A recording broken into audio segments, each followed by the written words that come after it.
them going back.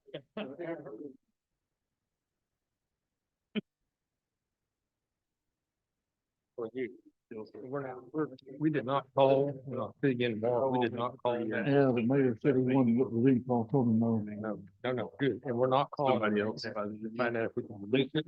And Brett said, let's not release it. Right now, it's still a draft. No, that's not what I've been told. Well, I didn't, I thought so too. Is it final? It says final on it. Okay, well, he didn't have, it is. Do what? It is final. It's not draft. Okay, why did they have a draft I in? don't know why I didn't see him get it. He said that. Yeah, it may be final, but look how it printed on mine. So I printed this, But there may have been one that came out. so it says draft on all the extra. Where did you get pages. that? This was emailed to me the same time y'all all got it. Well, the first one I got said draft, then you sent me a message, said, no, it's final. or something Yeah, like well, that. then then And it says this is like the final one. we can talk about it in now. I don't know if it did or it didn't, but I did. Yeah, I got you. So it's good. Good evening, ladies and gentlemen. It is 5:30. Call the meeting of the Nederland City Council to order. Yeah, it's on. Could someone tell the people in the foyer that, I don't know if they can hear very well, but the meeting is called to order. Meeting's called to order for you. Okay, if everybody would please rise for the invocation and pledges of allegiance. Councilman Sonier. Would you join me in prayer, please? Lord, we just want to thank you for the opportunity to be here today, Lord. And Lord, we pray for this great country we have, Lord. We're just lucky to have the freedoms that we get to endure here in this country, Lord. We're just thankful for everything that we have, and sometimes we take that for granted. Lord, we pray for our troops that are stationed all around this country and around the world, Lord. We just pray for their safety and thank them for the service that they give to this country, Lord. And we just pray for their families that are away from their loved ones for so long. Lord, we just want to thank you and give all the grace and glory to you, Lord, and ask all these things in your name. Amen. Amen. Please join me in the pledges of allegiance.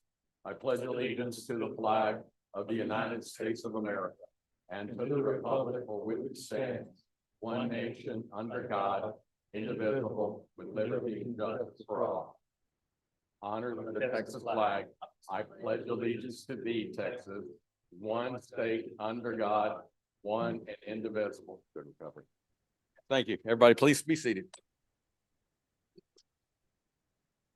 Citizen comments at this time. Any members of the audience may comment on any city-related subject not on the agenda. Anyone wishing to speak shall sign in before the meeting with their name and address. Comments are limited to 3 minutes unless otherwise allowed by council. Texas Open Meetings Act prohibits the council from discussing items not listed on the agenda. A member of the audience that desires to speak during city council's consideration of any specific agenda items is requested to notify city staff prior to the start of the meeting. Jackie Toop, 613 North 14th Street. My name is Jackie Toops. I live at 613 North 14th. A few things I'm going to discuss is what I had brought up at the February 9th meeting, and it had to do with, we had discussed the fact of the city manager and the other things. At no time during that meeting was anything discussed or brought to our attention by the council. A few days later, it was posted that there was a meet and greet. It was 10 to 11 on a Thursday during the week for 1 hour. Citizens could put in their opinions after they went to it, and the council would look at them and consider those at the time that after they'd done the interviews or whenever, but at the time they were considering the candidates. I don't understand, because when it was scheduled like that and it's already over and done with, but I find that it was a real disadvantage for citizens, because several of them that come to these meetings, they come here but yet they have jobs and they're not able to take off and come to a meet and greet. Plus, y'all let the employees paid leave come to it. How all of it held here. Really, how much chance did every citizen that was here have a chance to really talk to them themselves and get a feel for who they were? Because it doesn't matter what they stand up and say. It doesn't matter what is on their resume, what y'all posted online. We learned with the last one from last fall that there are things that you can find out about. And the truth is, the one you hired does have some baggage. He was just terminated last month from Salado, Texas. It's a village that has only 5,000 and something people in it compared to our city. And the newspaper there, which in that Bell County is, let's see, it is the Temple Telegraph. It's been around since 1907. They did a records request and they published it of the reason he was let go. And there was 5 distinct reasons that were listed. It was significant breaches of covenants and ordinances, intentional falsification of documents, acts of injuring the village's business or reputation, violations of conduct standards, and continuous and grossly negligent failure to perform duties. An alderman there even said our new city manager's termination, which is our new city manager, termination occurred because the village had failed to reach a separation agreement with him the week before. So they went ahead and terminated him, and they terminated him for cause, is the way it's listed. Therefore, I find it very disturbing that the citizens were not given a chance to know anything ahead of time about this person or anything else. Now, did that relate to what happened last fall? I don't know. I have no idea. Only y'all know that. But the thing of it is that it was done in a way with this, that the citizens were limited. Do y'all realize how long it had been since y'all updated the citizens about the city manager position? Do y'all realize it had been months? Citizens got up pretty often and wanted updates, asked about it, talked about it. It's not being done, but it was never on the agenda, never. And on the 9th, it was not on the agenda again. But a few days later, all of a sudden there was a meet and greet. All of a sudden y'all knew who it was. And come to find out, I found out that the council received the 3 candidates on February 1st. The agenda was finalized on February 4th. So why wasn't it on the February 9th agenda? Why weren't the citizens had a chance to speak about it? I've given you an extra minute and 15, so. And so thing of it is I'm starting to wonder, no offense, but this board does not consist of kings and lords. It consists of council people that are here for the people. It's who it consists of. And the thing of it is there was a post, no offense, Mayor Dorr. Please conclude your remarks. Please conclude. Okay, this city runs on a council manager deal. The city manager has the executive power. Y'all have the legislative power. That's all 5 of y'all equally. The city manager is at the pleasure of the whole council, not one member. And one member should not be put into something excluding the other 4. That should not happen. That is not open. That is not transparent or anything else. And I feel like that is what is lacking with this council right now. It's transparency. Okay, your respect for your time, I've citizens, given and you everything 5 else. minutes, so All your right, time's up. that's fine. Your time's up. Angela Finette, 1016 North 31st. Good evening. I'm Angela Finette, 1016 North 31st Street. I wanted to bring an item to council's attention concerning your 3-minute rule for public comment. This 3-minute rule has gotten completely out of hand and should be amended immediately. A time limit is not necessary, and it's not conducive to positive interaction between citizens and city council and city staff. Instead of a tool of efficiency to keep council meetings moving, it has created division and hardship as evident in the last council meeting. Use has been another method of silencing citizens, and the fact that this rule has become a topic of discussion demonstrates that it is not working, and I would hope that this council would recognize it has created some unfortunate unintended consequences. This is a perfect time to admit something didn't work and to take the action to make that change. In fact, this is probably one of the most inefficient processes you have put in place. And it has also revealed that there could be some accessibility concerns for citizens, and no individual should have to disclose anything regarding accessibility. It just needs to be provided for all. There absolutely needs to be a structure, but this is not well designed. I do not request to speak at meeting unless I can offer a solution, and my solution is this: remove this rule fully. You do not need a time limit. You can allow a reasonable time to discuss items with the council final discretion or when to end an item. You can also close an agenda if you feel a meeting is getting too long. Unfortunately, the length of the agenda reflects the lack of opportunity for citizen engagement. In addition, if you are legitimately concerned about addressing agenda items first, or that items may be covered in the agenda, could also be covered in citizen comments, move comments to the end of the meeting. I implore my council member, Jeff Ortiz, and my mayor, Jeff Darby, and all council members to make this correction without delay by placing an item on the first meeting in March. And your willingness to do this provides for your willingness to listen to citizens and provide for public engagement. Thank you. Greg Miller, 1404 Helena.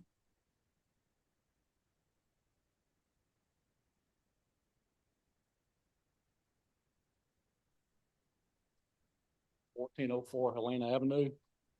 First thing, like Randy said earlier, glory to God. Second, Jeff Darby, that's you. Yes, me. Jeff Ortiz, we're all praying for. We know the battle you've got ahead of you, and we're all with you. I would like to read something that I've copied on my phone. It's short.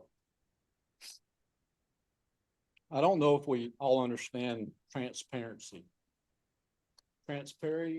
Transparency in business is the practice of being open, honest, direct with stakeholders, including employees, customers, and investors, regarding company operations, financial performance, decision-making, and value. It builds trust, fosters accountability, and strengthens loyalty, sharing both successes and challenges openly. Me personally, I don't feel that with any of y'all. I mean, we got y'all voted in here. And I guess y'all been on the council for 8 or 9 months. Y'all's claim to fame so far is cleaning Boston and painting stripes at the library. Ms. Finette has had problems for 20 years with her sewer system. Randy, I'd appreciate it if you'd look up there and listen to me. Thank you. So every time it rains, she has problems flushing her commode. We're still nowhere. But y'all hire a man, Taylor Shelton, for $13,000 a month to take care of things. And then you turn around and hire Mr. Mills over here for $18,000 a month. Where was that budgeted from?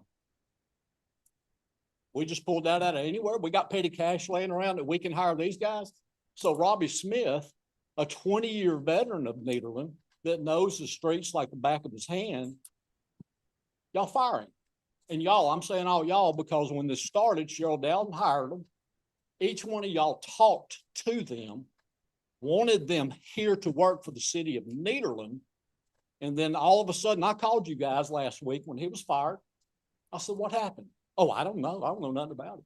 Cheryl hired him. We had nothing to do with that. And that's BS. Y'all had everything to do with it. Y'all were on board to get that man hired. So we've given y'all's time. He wasn't here 3 months. Well, Taylor Shelton decides he can't handle the job. He can handle the job. He can do the computer. Put him back to work for the city of Nederland. Y'all didn't give him no chance. And y'all direct that man of what to do. Is that not true? We Oh, can't that's right, answer. you can't. I'm sorry. You can answer me. You can call me later and shoot Right. me out. But anyway, so Mr. Mills, do you think you're worth $18,000 a month? You can't answer that. That's okay. I don't think so. Y'all come in here today in mockery of this town. Y'all have screwed everything up. Joey Mitchell, supervisor. Y'all bust him back because I was going to come back or tried to be the heavy equipment operator. Y'all busted him back. He was a supervisor. Y'all busted him back, knows everything about the water department for 20 years. For 20 years, he was relief supervisor for the city of Nederland. And y'all are going to tell that man that he don't know what he's doing? Taylor Shelton, I think that's the guy that told him that. Where's all this coming from? Are y'all gonna do what you're supposed to do? A lot of people voted y'all in. We want to see change. We're not seeing it. We're seeing a bunch of bull. That's all I've got to say, and I respect each and every one of y'all, but like I said, we voted y'all in, and guess what? I'm not sure that y'all get a second term. So that's food for thought.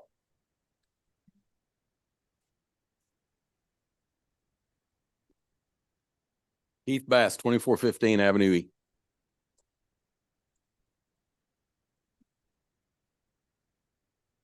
Keith Bass, 2415 Avenue E. Council, Mayor, Interim City Manager. I want to start off by expressing how highly disappointed I am in the firing of Robbie Smith, the treatment of Joey Mitchell, and almost every single city employee. I have several city employees contact me throughout the week about how they can't come to city meetings. They can't speak up because they're afraid of some kind of recourse, that they're going to get demoted. There's going to be some kind of backlash, or they're going to get fired. That's highly unacceptable. I do not appreciate that we have employees that are afraid for their job. Robbie should have never been fired. The treatment for Joey, for him worrying about his job, is unacceptable. They were begged to come back and fix this city. And last week or so, we're praising the Public Works Department for all the work that got done. Who's responsible for that? I can tell you, Robbie Smith and Joey Mitchell. They're showing all these young guys. They're not out there pushing them hard. They're pushing to show them how to get the work done. That's what we needed. Taylor Shelton can't control them. He ain't supposed to control them. These are grown men. They know how to do their job. Mr. Mills is an interim city manager. He oversees all the supervisors, or quote unquote supervisors. I don't know why we allowed Robbie Smith to be fired. And speaking of city managers, it was told earlier that this is a home rule charter. Whenever we hire a firm, they put out submissions, and we get them in, correct? And then we're going to select which firm we want. And when we do that, we're going to tell them, here's a scope of work. Here are the requirements. This is what we're looking for in our candidates. And we're going to come back, and you're going to go to executive session. You're going to look at these submissions. You're going to pick a firm. And that was done on December the 9th, pending legal review. I need to know when it was executed. And y'all can't tell me now, but we'll file and we'll see when it was executed. And executed means both parties had signed, and that's whenever the firm can actually start posting. They started the posting on December 20th that they could apply. Deadline was just for January 23rd. You know, they do all these reviews, and we don't have parameters set. HR can be involved. But what was HR's hand in this? So we have all this going down, and we get straight to the finalists. We get 3 finalists and 1 drops out. But when we hire a firm, you get the packages. Packages go to the full council. Y'all get the semifinalists. Then the semifinalists are picked to the finalists between the full council. We don't have HR, we don't have an interim city manager, we don't have the mayor picking and coming down and saying, hey, these are your 3 finalists. If we have a set parameter of what it's going to be and a guideline, no problem with Mr. Vega. How did Mr. Vega make it to the finals? Because mayor and council have all stated several times, we will not hire anyone, local, nationally, internationally, without city manager experience. Here's your finalist. Pick one. One has no city manager experience. How did the firm and my council elect someone to be a finalist without city manager experience? It blows my mind. So I need to know a couple of things, and you can't tell me, but I need to know under what written authority is HR reviewing and filtering applications for the city manager position? Our charter clearly states the city council appoints the city manager. I'd like clarification on whether there's a written council policy that authorizes HR to review or filter applications before they are seen by council. Council didn't, I'm not attacking any sole member of council. Rumors were spread on social media. Mr. Jones, Mr. Ortiz, I reached out to both of y'all. We had very civil meetings, very informative meetings. Y'all did your due diligence. Y'all went back after the fact it was brought to y'all's attention, not beforehand. And that's no knock on y'all. Hindsight 2020. Keith, you're all right at 5 minutes. Please draw to a conclusion. Okay, so let's do our due diligence, not listen to Darby and tell y'all what to do. Let's not have executive session come out and say, hey, this is our city manager that worked with Bruce Mills in 2019. That's all I gotta say. Nick Lagousas.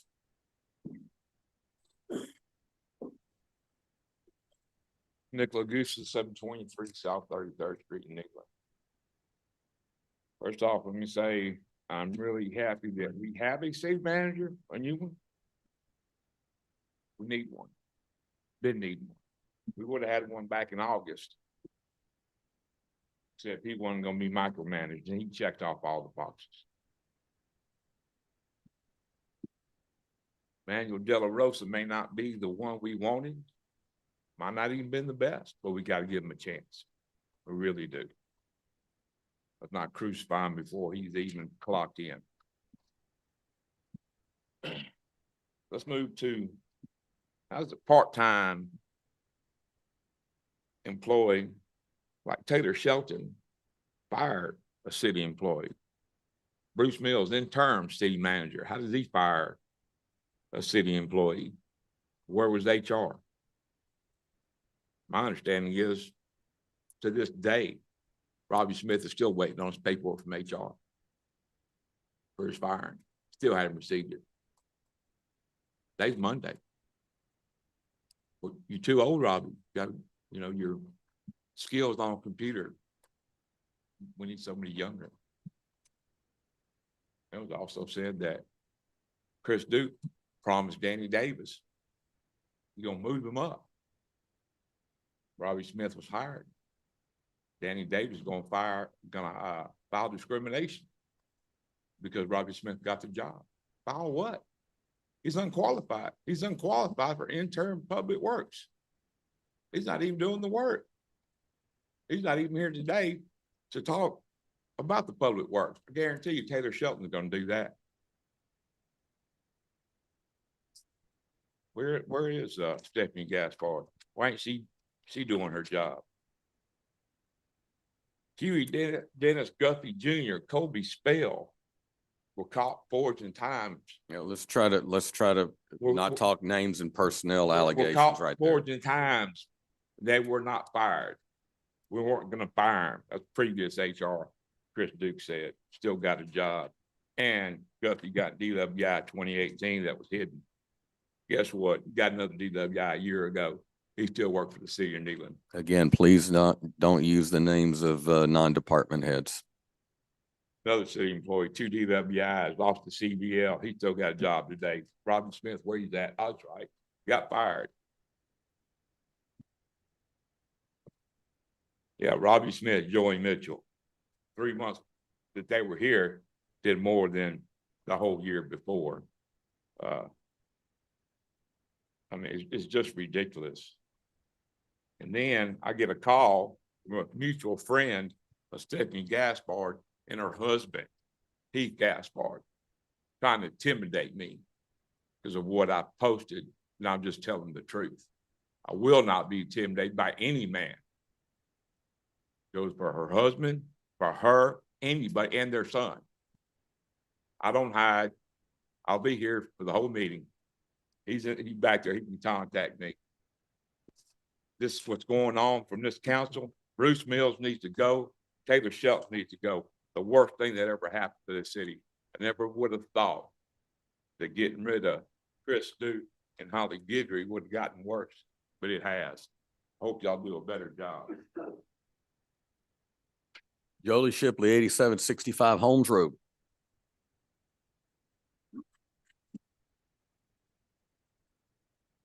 Good evening, council and citizens. The common thread you heard from Ms. Toops, that you heard from Ms. Finette, that you heard from Mr. Miller, that you heard from Mr. Bass, that you heard from Mr. Legusis, is the business practices of this council. This council has failed to implement appropriate, accountable business practices.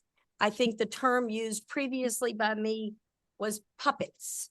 A puppet is not a person engaging in their own beliefs, but rather being controlled by someone else. So the business practices that have occurred that are of suspect nature is on December 8th, and I'll disagree with Mr. Bass. It was not December 9th, it was December 8th, that this council did a vote that if you got legal review, and that's what the minutes say, if there's a legal review, then you're going to consider accepting a contract with Clear Career. But you never got a legal review. And you never brought it back to council. So you all, and Mr. Hughes can research it and write it for you, never approved a contract with Clear Career. That was a bad business practice, guys. And I bet you on December 8th, you didn't have the contract to look at with Clear Career. If you did, you failed miserably in reviewing it and thinking forward about what it gave you the right to do as a councilman and what you were giving away to someone that wasn't elected. If you all signed a contract that said, we'll let somebody else pick our city councilman, then that's a puppet. It may not have been an intentional puppet, but initially you were made a puppet because you were given two candidates. Again, as Ms. Toop said, or Mr. Bass said, one had city council experience, city manager experience, the other did not. So guess what? You have to pick the one. Tell me y'all didn't get railroaded into that. But as a business practice, it's your job to research that. It's your job to research everything. And I talked to several of you on this council about this, and I told you what was out there. I told you the evidence that was out there. I started telling you in February of last year before some of you were on this council. I have read Appendix A, Section 8 to all of you. I have printed it for you, the building codes, the ordinances. I have summarized it for you. I have dropped it off at your houses. I've made more copies. I've emailed it to you. I've stood up here. I've handed it out to everybody. You know I'm right, and I've been right. Yet last week when I told you what I knew was true, some of you doubted me and said, show proof. I'm going to tell you that's a bad business practice. I haven't misled this council once in a year of advising you. If you'd have listened, you'd be in a better spot than you are now. The business practices that are going on that don't make sense is you are not managing. You are accepting what you're handed and approving it. You're not asking, just like the last council under Mr. Sawyer and Mr. Duplant. They never bothered to ask, hey, City Manager Duque, why did we stop smoke testing? Why did we stop ditch digging? It only cost us about $1 million or more with that dereliction of duty. But that was the business practices that were adopted under Duque to just take what was said. And I'm going to wrap this up by telling you, I've told you the rules, the ordinances, the truth, the proof. And if you can't read it, quit. Get off council. If you can't research it, quit. If you can't understand it, you've got a smart guy over here that'll read it to you and put it in English. But our ordinances are not written in a complicated manner. If you can't do the work yourself, get off council. Because when I showed you the proof of the rules and I showed you the proof of the building codes and ordinances, your rebuttal to me, and all 5 of you sat here and watched it, was you asked Mr. Wheeler to respond at a recent council meeting and explain. And did he come up here and say, oh, in Appendix A, Section 4, it contradicts it? No, he got up here and he said, Jolie's wrong. And walked off.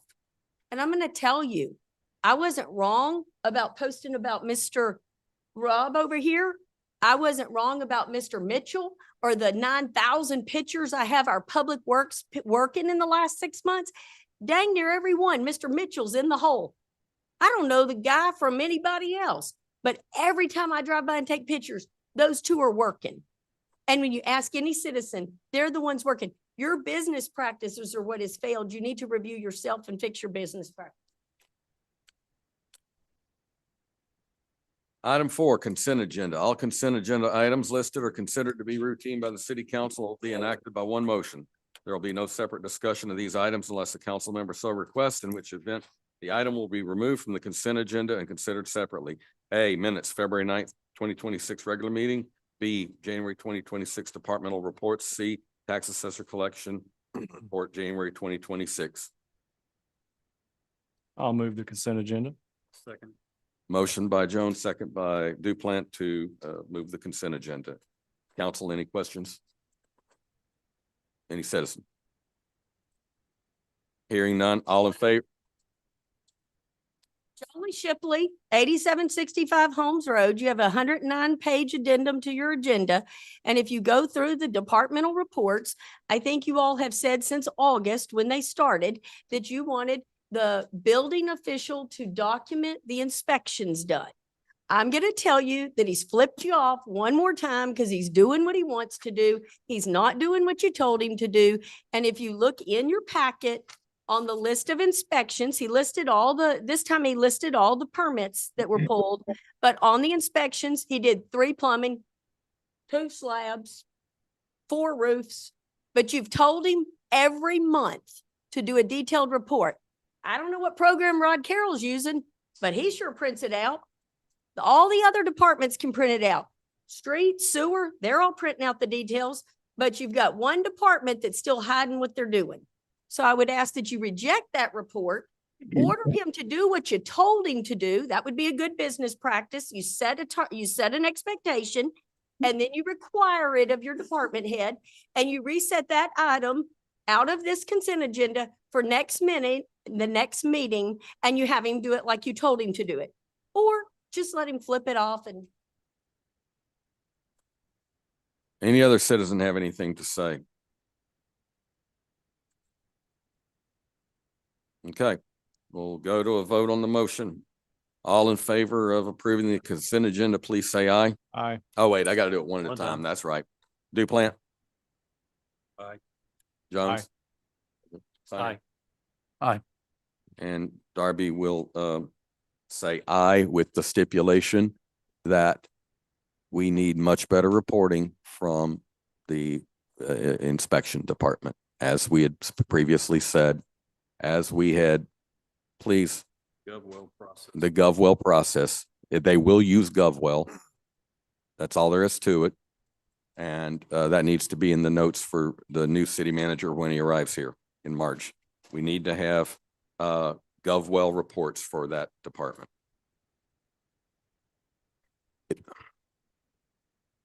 Ms. Shipley, if you want to speak, please come to the microphone. You have to be caught. They have to catch you for the record. I'm offended. You all said that last time, and you said that the time before, and you said that the time before. So what you're saying to the city department heads is that the instructions you give them do not matter, and they are allowed to disregard you. Let me respond real quickly. After that's no, that's citizen comments. This is an agenda item. We can have interaction.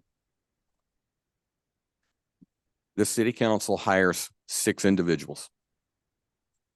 The rest of them are under the direction of the city manager. The charter specifically says we cannot get involved in the city manager's termination process. Okay. Now, if we're upset with the city manager and what he's done on a termination process, we address it with the city manager. Okay. Citizens have the absolute right to discuss it with this council. What your thoughts are on hirings and terminations and so forth. But if we started saying, oh, you can't fire that guy, then we would be caught violating, I think it's 4.02 of the charter. 4.03. Thank you. Councilman. Talking about a high profile, and I was talking about the reports I that you asked. I understand, but I'm making a general response. A different issue. Okay. My concern was that the report you had asked for, you specifically. And instructed- I have said I am directing the city manager to do that. All right, let's go to a vote. All in favor of the approving the consent agenda? We already did Already that. voted. Five, A. I'm moving Angela Finette to A. Wait. What? I'd like to, make a point. Yes, sir, please. Okay, so, several meetings ago, which I missed the last two because I was out of town for work. We made it a point to start doing consent agenda items Mhm. and to limit the meeting to an acceptable amount of, items for the agenda. Q is not acceptable in my book. I make a motion to move half of the agenda items to the next meeting. For one reason, not just because I'm irritated. The other is because there are people within this organization that have to be out of town fairly quickly. And I'm looking out for them, not just my own opinion. And I'll make a move to any statements that are gonna be made by individuals in here, they definitely go to the top of the list of who we're gonna talk to today. But there's several items here that could move to next meeting and make this meeting a reasonable time frame. Would you please, for the sake of the motion, identify by letter the ones you're talking about, Councilman? All of the ones, Wait, please. When someone is speaking, please do not interrupt with discussions from the audience. Councilman, please proceed. still good with that? Still good with the ones we had talked about? Yours, the ones you had added? Oh, he's talking about the ones that you had added, Mayor Pro Tem. Yeah, we had talked about Yeah. possibly moving those. You had made a comment. that- I think on those, we have some time where I think it's gonna be acceptable time to actually do that tonight. I believe so. I think a couple of those I can hit really quickly that you added. Okay. What are you doing with your motion, Councilman? Let's see, let me go through the list real quick. The Langham Elementary should have been in the consent agenda. The Buxton Brewery should have been in the consent agenda. Let's see, quarterly investment reports and finance department could have been in the consent agenda. Let's see. The adjustment to the budget, no, that needed to be out. Update on public works, we want to talk about that.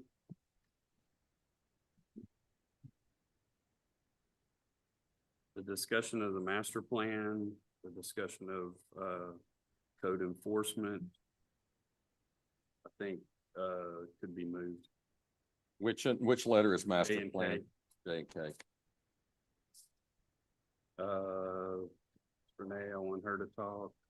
Angela talk, David talk.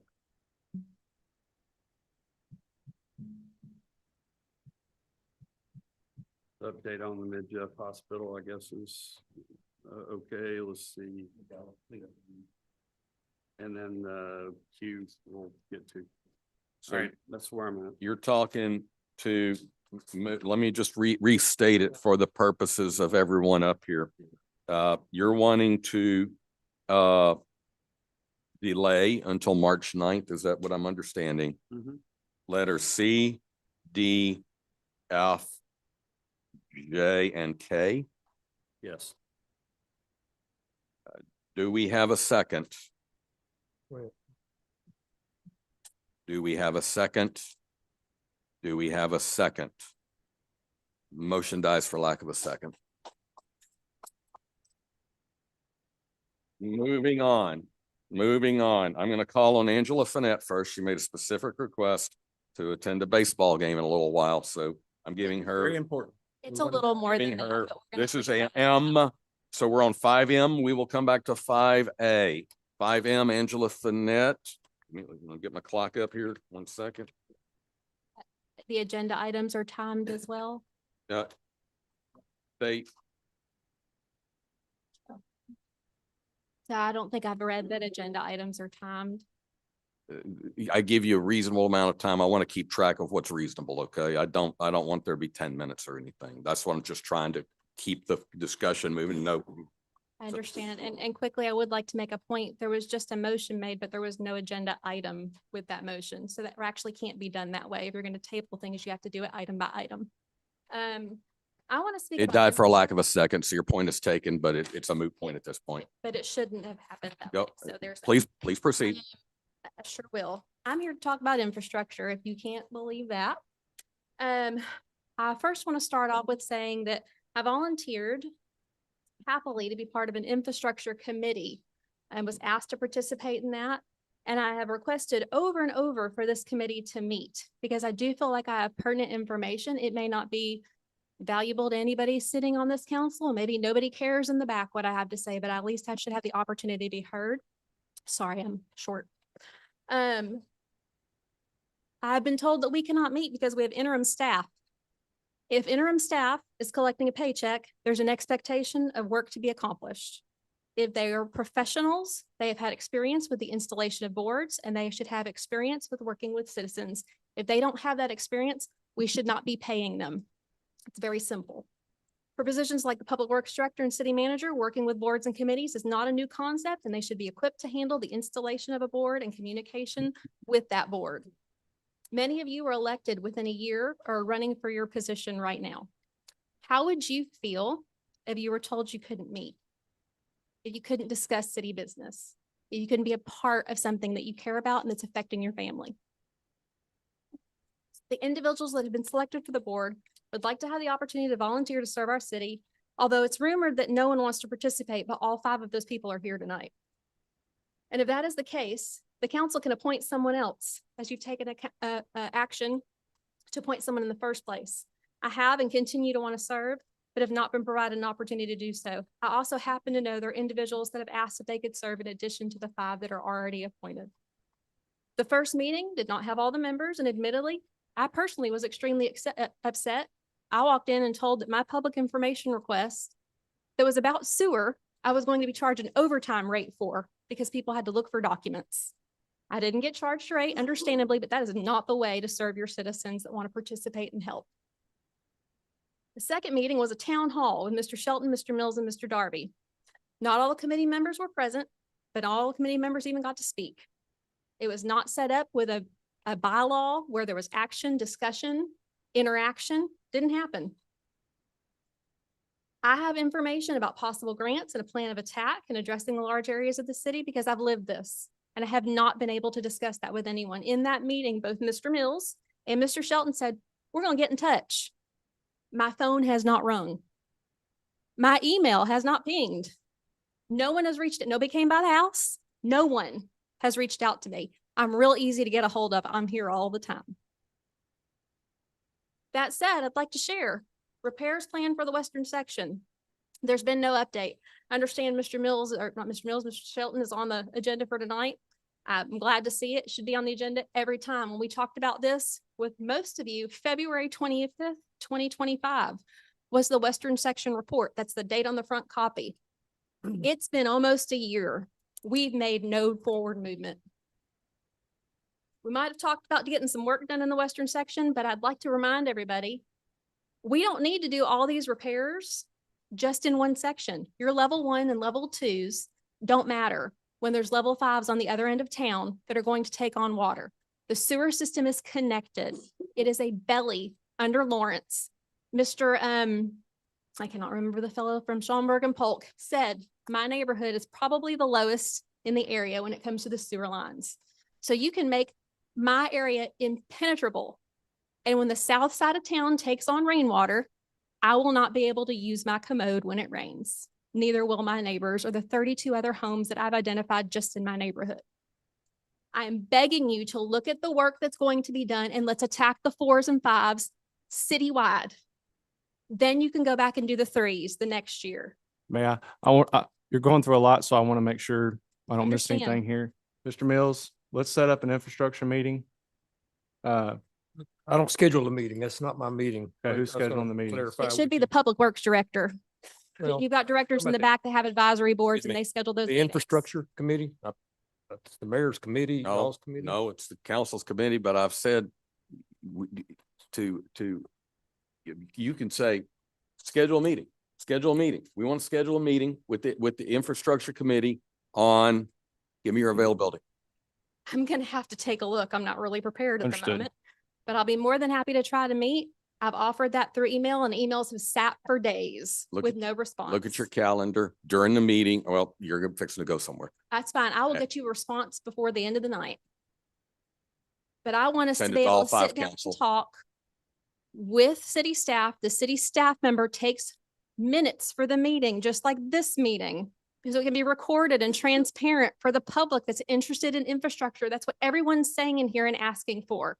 And we have been shut down. And I'm actually providing the right way to go about doing this so it's clean and appropriate. And I know this repair is going to take time.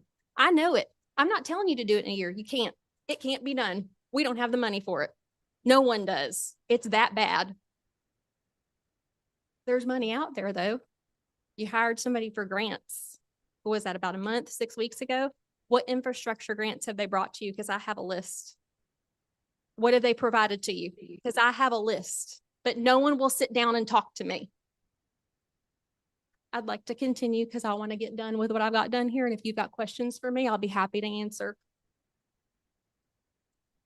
If you only fix 20% of the city and the rest is left untouched, that 20% still will not work. I'm telling you, you will still have water coming out of the manholes on Helena Avenue that are tamped down and clamped down where you can't open those, which just forces water up into people's homes.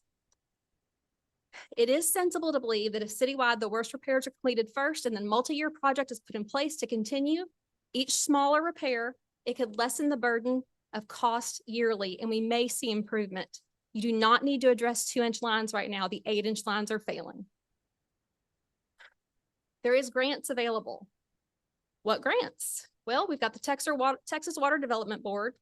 EPA has grants for smart sewers where you put gauges in the sewer lines. Those lines can be gauged from over at the Public Works Department. They can watch for changes, attack problems while they're small and inexpensive versus large.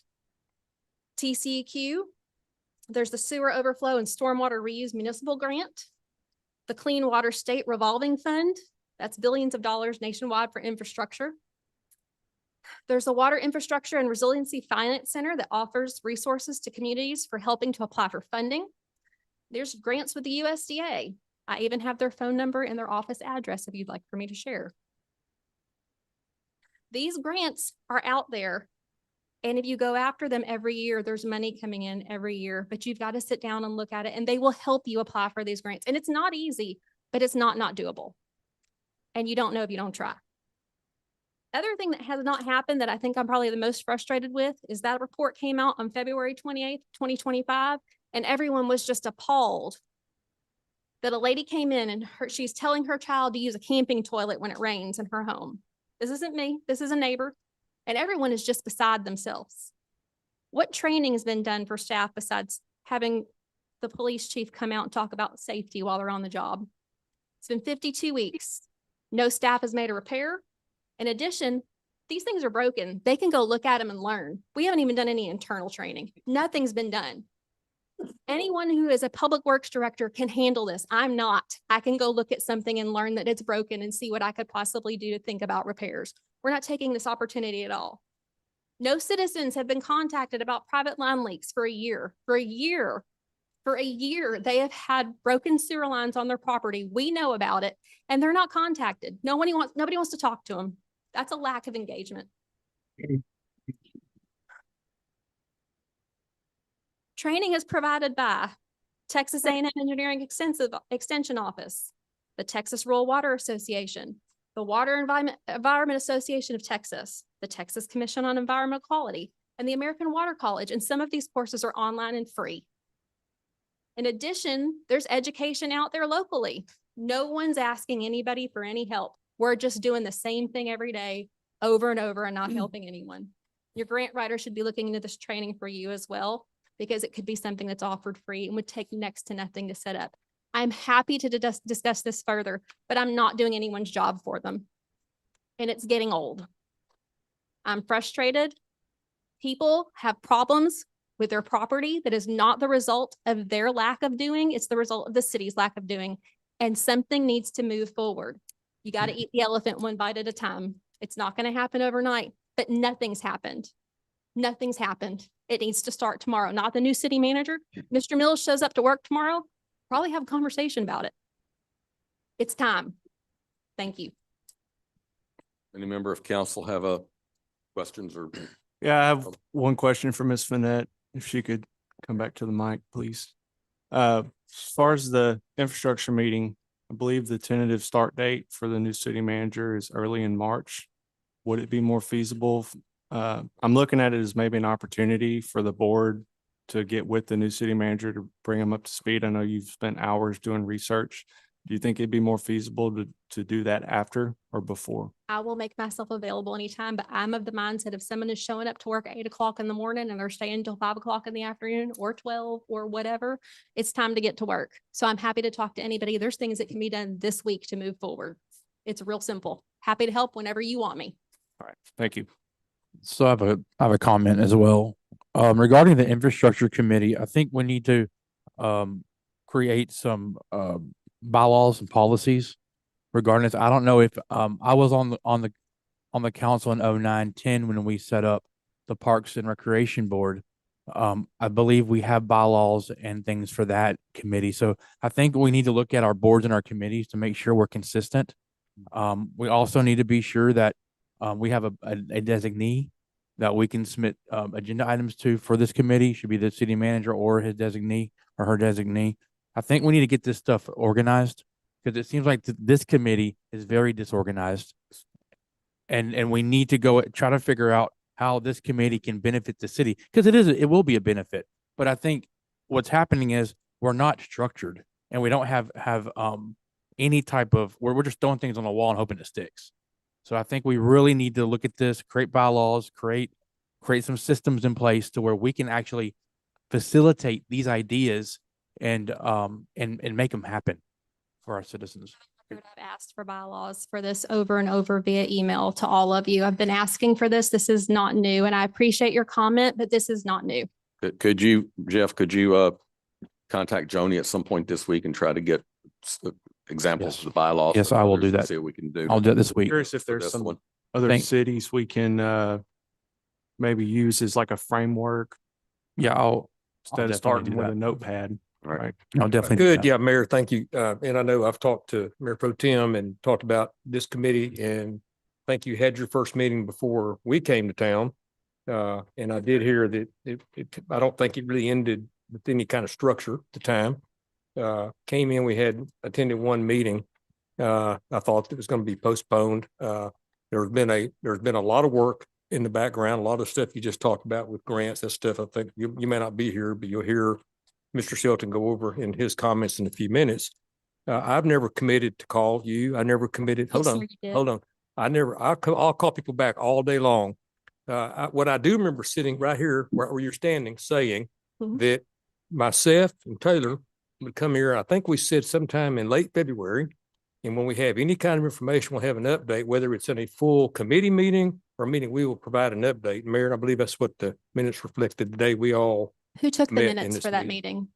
Because I was asked for my notes at the end of the meeting and there was no minute taker. There was no one taking minutes for that meeting, which is I'm not part of the saying there were problem. minutes. I'm saying, I think myself and the mayor and Shelton were sitting here. Right, because it was set up like a town hall and you said to me, I'll get with you and pointed at me. And I said, okay, because we were out of time and we couldn't ask any more questions. So I wholeheartedly disagree. Please do not call me a liar. Well, vice versa. I think Noted, noted. So when can we meet about infrastructure? Tomorrow morning at 8 a.m., right? I'll be here. so. What I'd like to talk, as we're looking at this one here, we need to put a standing meeting on this item here. Is it every 2 weeks? Is it once a month? But have it on the calendar so people know the meeting's coming. We can have information from the previous meeting, the time frame there, but we need something standing, not just, hey, we're calling a meeting tomorrow. We give half correct information or half the information we don't have, but if we know we have it coming, we can give some milestones and show that on there. But we need to set something up on a, let's say every 4 Recurring, weeks. yeah. And there's no framework that Yeah. for, like you said, we need some template. And if you want to be a standing committee, that just needs to be put in place, and we're happy to start that while I'm here. Yeah, I mean, this is the most pressing one we have. We have others. Well, I'm not trying to infrastructure's push a- them down, but this is our big one here. And we need to make sure we're doing it right. yes, sir. And Angela, talk to your committee and see about next Monday evening, next Tuesday evening. Those are my only, ones available in the week. But if Mayor Pro Tem is available Wednesday or Thursday of next week in the evening, I'm just going to be out of town for both of those days, those evenings, but Monday or Tuesday, talk to your committee if those work, or Wednesday or Thursday of next week.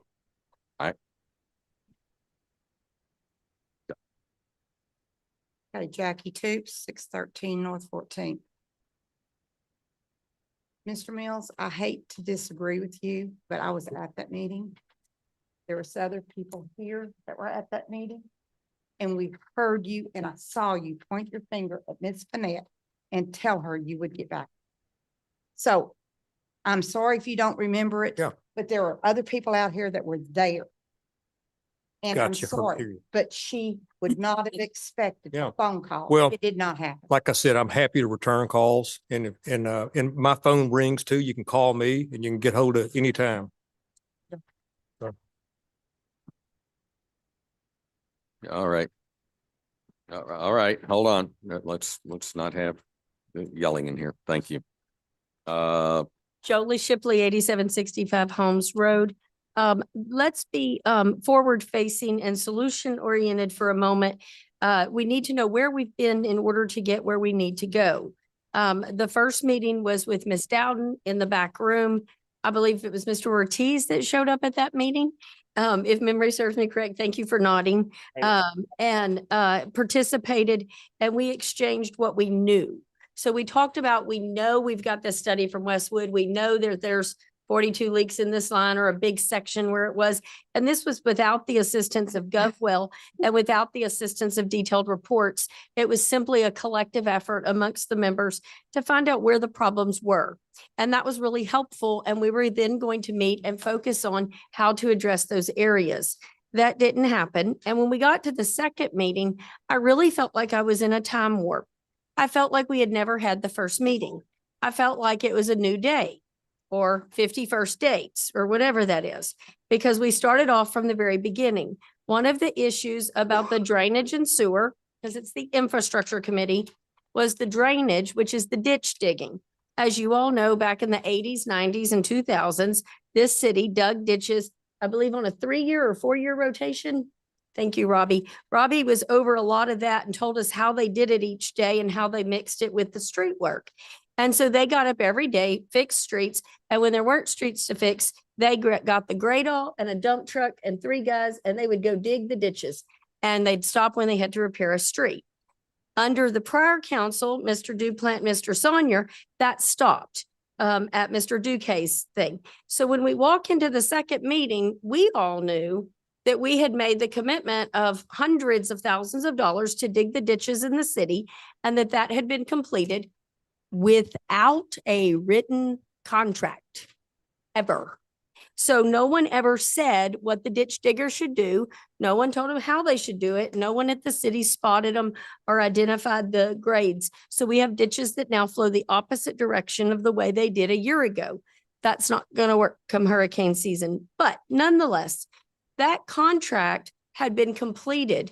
And when we sat here in the room for the second meeting, Mr. Shelton was not aware of that. I bring all this up to say that's where we stopped. Now we have to move forward. We need you all engaged. We need the leaders of the Public Works Department engaged.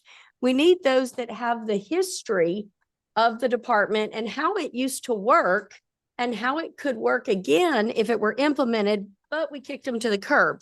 Maybe Joey would help us since he's still employed and give us that information. I highly suspect that Mr. Robbie Smith would still help us because he's also on the infrastructure committee. And we can do better, but we've got to, as Mr. Mills departs and Mr. De La Rosa begins, I would like to not walk into a third meeting and start all over again. I would like for you all to instruct Mr. Mills to write down copious notes of what's occurred in Public Works in the last 2 years and what hasn't, so that Mr. De La Rosa would have that roadmap and that information moving forward. As Ms. Finette said, we identified the ones and twos on private property. I believe it's 109 leaks. And Mr. Guffey sends out lots of letters every day, and Mr. Guffey sends out and puts them on the doors of buildings. I know that Mr. Guffey works for the city and could be redirected, and that would probably be a great use of time. Instead of pointing out that someone's tire is on the grass, instead point out that they may not be aware that their cap on their sewer clean out has come off. And so he could put the signs there, but gee, we've said that for a year. Could we maybe write that down for the new councilman? And we need to look at those contracts because as Mr. Ortiz said, right now, Public Works lacks structure. It's like we're just throwing stuff on the wall to see what sticks, and we need to come up with a concrete plan. We don't have that, and that could be created with your infrastructure committee. All right. We've received comments. We're going to go on to A, discussion and possible action to approve a proclamation in regard to Black History Month. Whereas Black History Month is observed each February to recognize and celebrate the rich history, culture, and contributions of Americans of African descent to the United States. And whereas Black Americans have played a vital role in shaping our nation's history through leadership, innovation, service, faith, education, entrepreneurship, and the ongoing pursuit of justice and equality. And whereas in the Golden Triangle, African-American families, workers, educators, veterans, business owners, and faith leaders have been instrumental in the growth of our communities, contributing to industry, public service, education, and civic life across generations. And whereas Jefferson County continues to have the highest percentage, around 33% of Americans of African descent of any of the 254 counties in Texas, and the Black population of Nederland is growing, by the way. I didn't put that in the proclamation. And whereas the history of the city of Nederland has been shaped by the dedication and resilience of Black residents whose contributions have strengthened our schools, churches, neighborhoods, workforce, and local institutions, beginning with the laborers on the Spurlock farm at the present-day Nederland High School in 1895, 2 years before the first Dutch immigrants arrived in Nederland. And whereas recognizing Black History Month provides an opportunity to honor the past, reflect on progress made, acknowledge challenges that remain, and recommit ourselves to the values of dignity, inclusion, and opportunity for all. And whereas the city of Nederland is committed to fostering a community and workplace rooted in respect, unity, and shared responsibility, where every resident is valued and encouraged to contribute to our collective future. We have several African-American employees here in the city. Now, therefore, I, Jeffrey P. Jeff Darby, Mayor of the City of Nederland, on my behalf and on behalf of the City Council of the City of Nederland, Texas, do hereby recognize the month of February as Black History Month and encourages all residents to observe this month through education, reflection, and celebration of the achievements and lasting impact of Black Americans in our community, our region, and our nation. In testimony whereof, witnessed my hand and sealed the City of Nederland, this the 23rd day of February, 2026, signed by me and attested by Joni Underwood, City Clerk. I accept the motion. So moved. Do I have a second? Second. Motion and second. Any discussion, council? Anything from the audience? Hearing none, seeing none, we'll proceed to vote. Ortiz. Aye. Sonier. Aye. Darby, aye. Jones. Aye. Duplant. Aye. It's passed 5-0. And there was no one here to receive it, but this is going to be on the records of the city of Nederland. And I'd like to just thank all of our Black residents and our Black employees for what they're doing for our city. Thank you.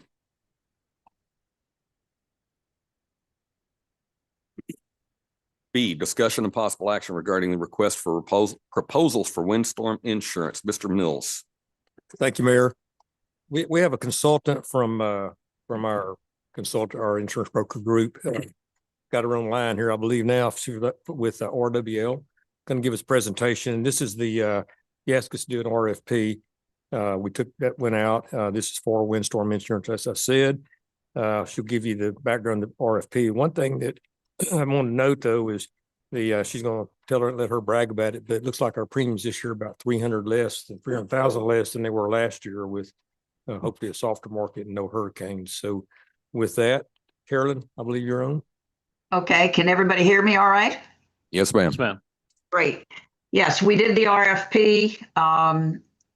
This year, we got quotes in from 2 different agents and various options from each of those agents. We had interviews with both agents, gave each agent an opportunity to go back to their underwriters and attempt to obtain additional reductions in premium. And that was a success because the best and final offers that were presented by both agents were less than the original offers. I've gone through all of them, put them on a spreadsheet so that we could look and see and compare. And I have made a recommendation that the city accept option number 2 from Victor Insurance Managers. It's based on a loss limit of $50 million, subject to the underlying schedule of 74,140,021 value of the various buildings, contents, business income, et cetera, that the city has. The final outcome with a deductible buy down to 25,000 so that you have a flat deductible of 25,000, any one loss for windstorm. And that includes named storms and all other wind and hail.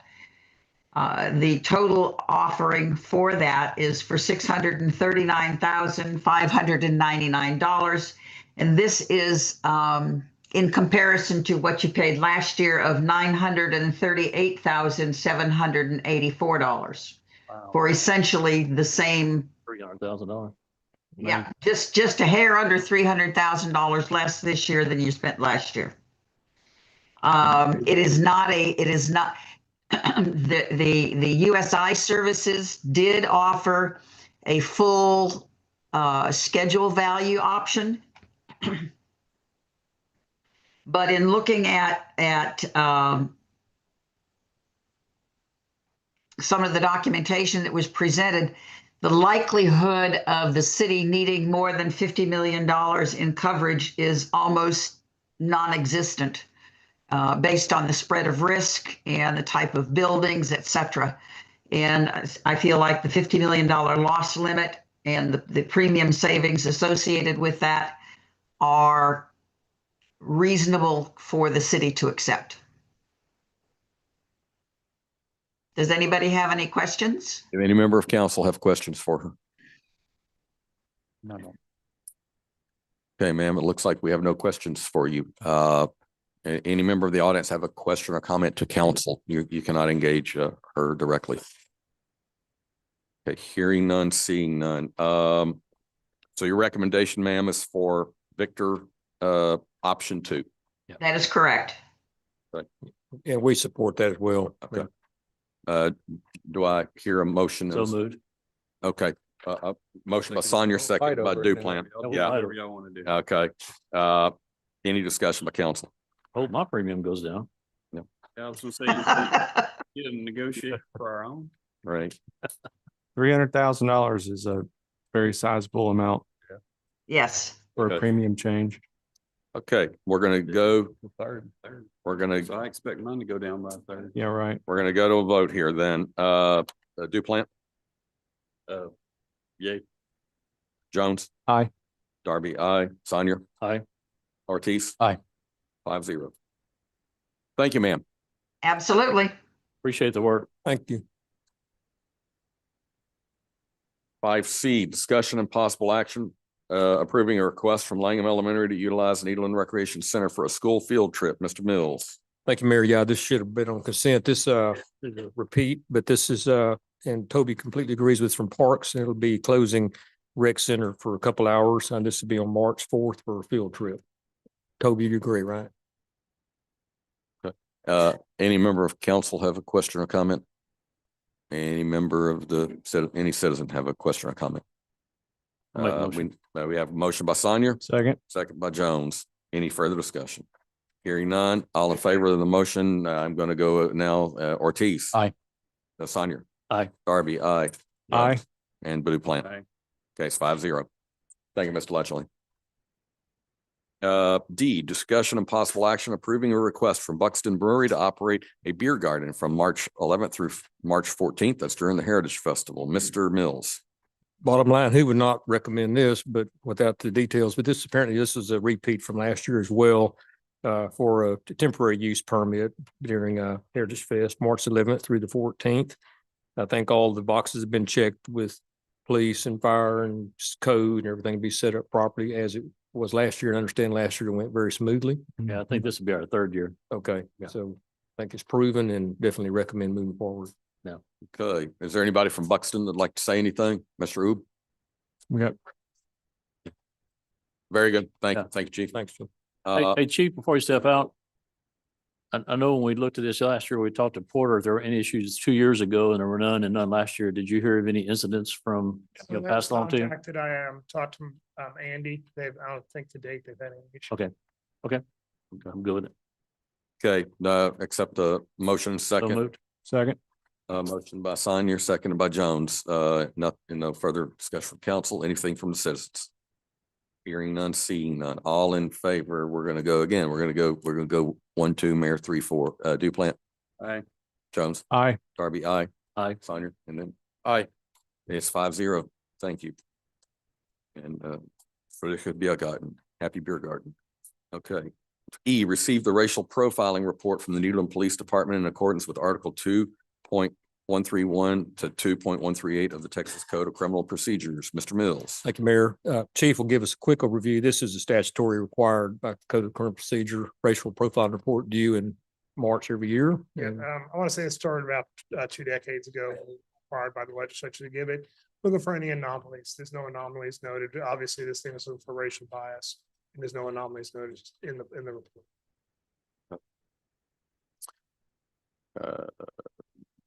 We have to vote to receive it. Yeah. I figured recommend you we did. accept it. Yes. It'll Yeah. be submitted. I'll take a motion in a second. Make a motion to accept. Second. Motion by Duplant, second by Jones. Any discussion by council? Anything from the citizens? Hearing none, seeing none. Ortiz. Aye. Senior. Aye. Darby, aye. Jones. Aye. Duplant. Aye. Okay, passes. It's received. F, discussion and possible action to approve the quarterly investment report from the Finance Department. Mr. Mills. Thank you, Mayor. Again, probably should have been consent. It's a regular report that we submitted and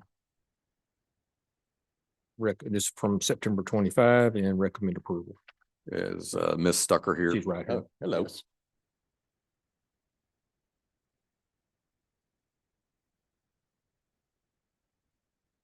Proceed. You have in front of you this is from September 30th. We ended the quarter 9/30/2025 with about 62, just shy of 62.7 million. That's in our tax pool investment accounts. Interest rates, they keep saying they're going to keep coming down, but we're just barely seeing them come down. So we're still making very good returns. You see on there some end of year withdrawals that we transfer between accounts. That's pretty standard. I'm happy to answer any questions on that.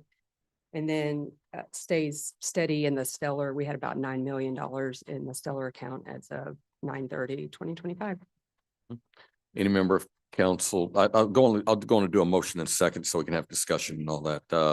Is there a motion to So moved. approve it? Second. Okay, motion by Ortiz, seconded by Senior. Gentlemen, any discussion or comments for Ms. Stucker? Just here. Any member of the audience have anything for Ms. Stucker? Okay, hearing none, seeing none, go to a vote. Duplant. Aye. Jones. Aye. Darby, aye. Sonia and Ortiz. Aye. 5-0. Ms. Stucker, you sent an email, I think today, or was it Friday? I don't remember, about you receiving something, some recognition, some national recognition. The GFOA, it's the Government Finance Officers Association. It's a process that Ms. Dowden started many, many years ago, and I'm just proud to continue that tradition on. So yes, we were awarded the Certificate of Excellence in Financial Reporting for our fiscal Very good. 2024 year-end audit. It takes them that long to. That's awesome. I didn't really want to put you on the spot, but I did, so you could That's get all- that yeah, that's recognition. awesome. That's a big deal. Go anywhere. So, Yes, ma'am. okay, thank you. Thank you, Heather. Appreciate it. G, discussion and possible action to approve ordinance number 2026 -02, amending the fiscal year 2025-2026 budget. Mr. Mills.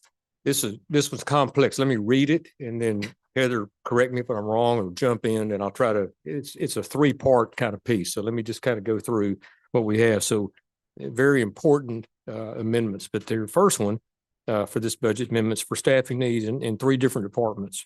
In this manager's department, like to reinstate the executive secretary, which would be their city clerk or executive, well, sorry, there's executive secretary position and the city clerk, and basically those were coupled together a couple of years ago. I see the need at the time, but it's really not effective. And really just something we looked at for the last several months and recommend moving that back. Heather can speak to the numbers on it, but the duties of the former city clerk combined with that are just really make the responsibilities too heavy for one individual. That staff, let's see, that support will go, obviously the manager's office, total expense for that for the rest of this year is 61,500, correct? 50,300 I'm sorry, for the city managers. for the, Yes, I'm sorry, you have the correct. okay, so it's 61,500 for the rest of this fiscal year. That's one. Okay, then this is finance. This is also a reinstatement of the accounting supervisor. It was a position that was eliminated in 2023 when that supervisor retired after 25 years of service. And this reinstatement, this current accountant will move to the supervisor role in accounting.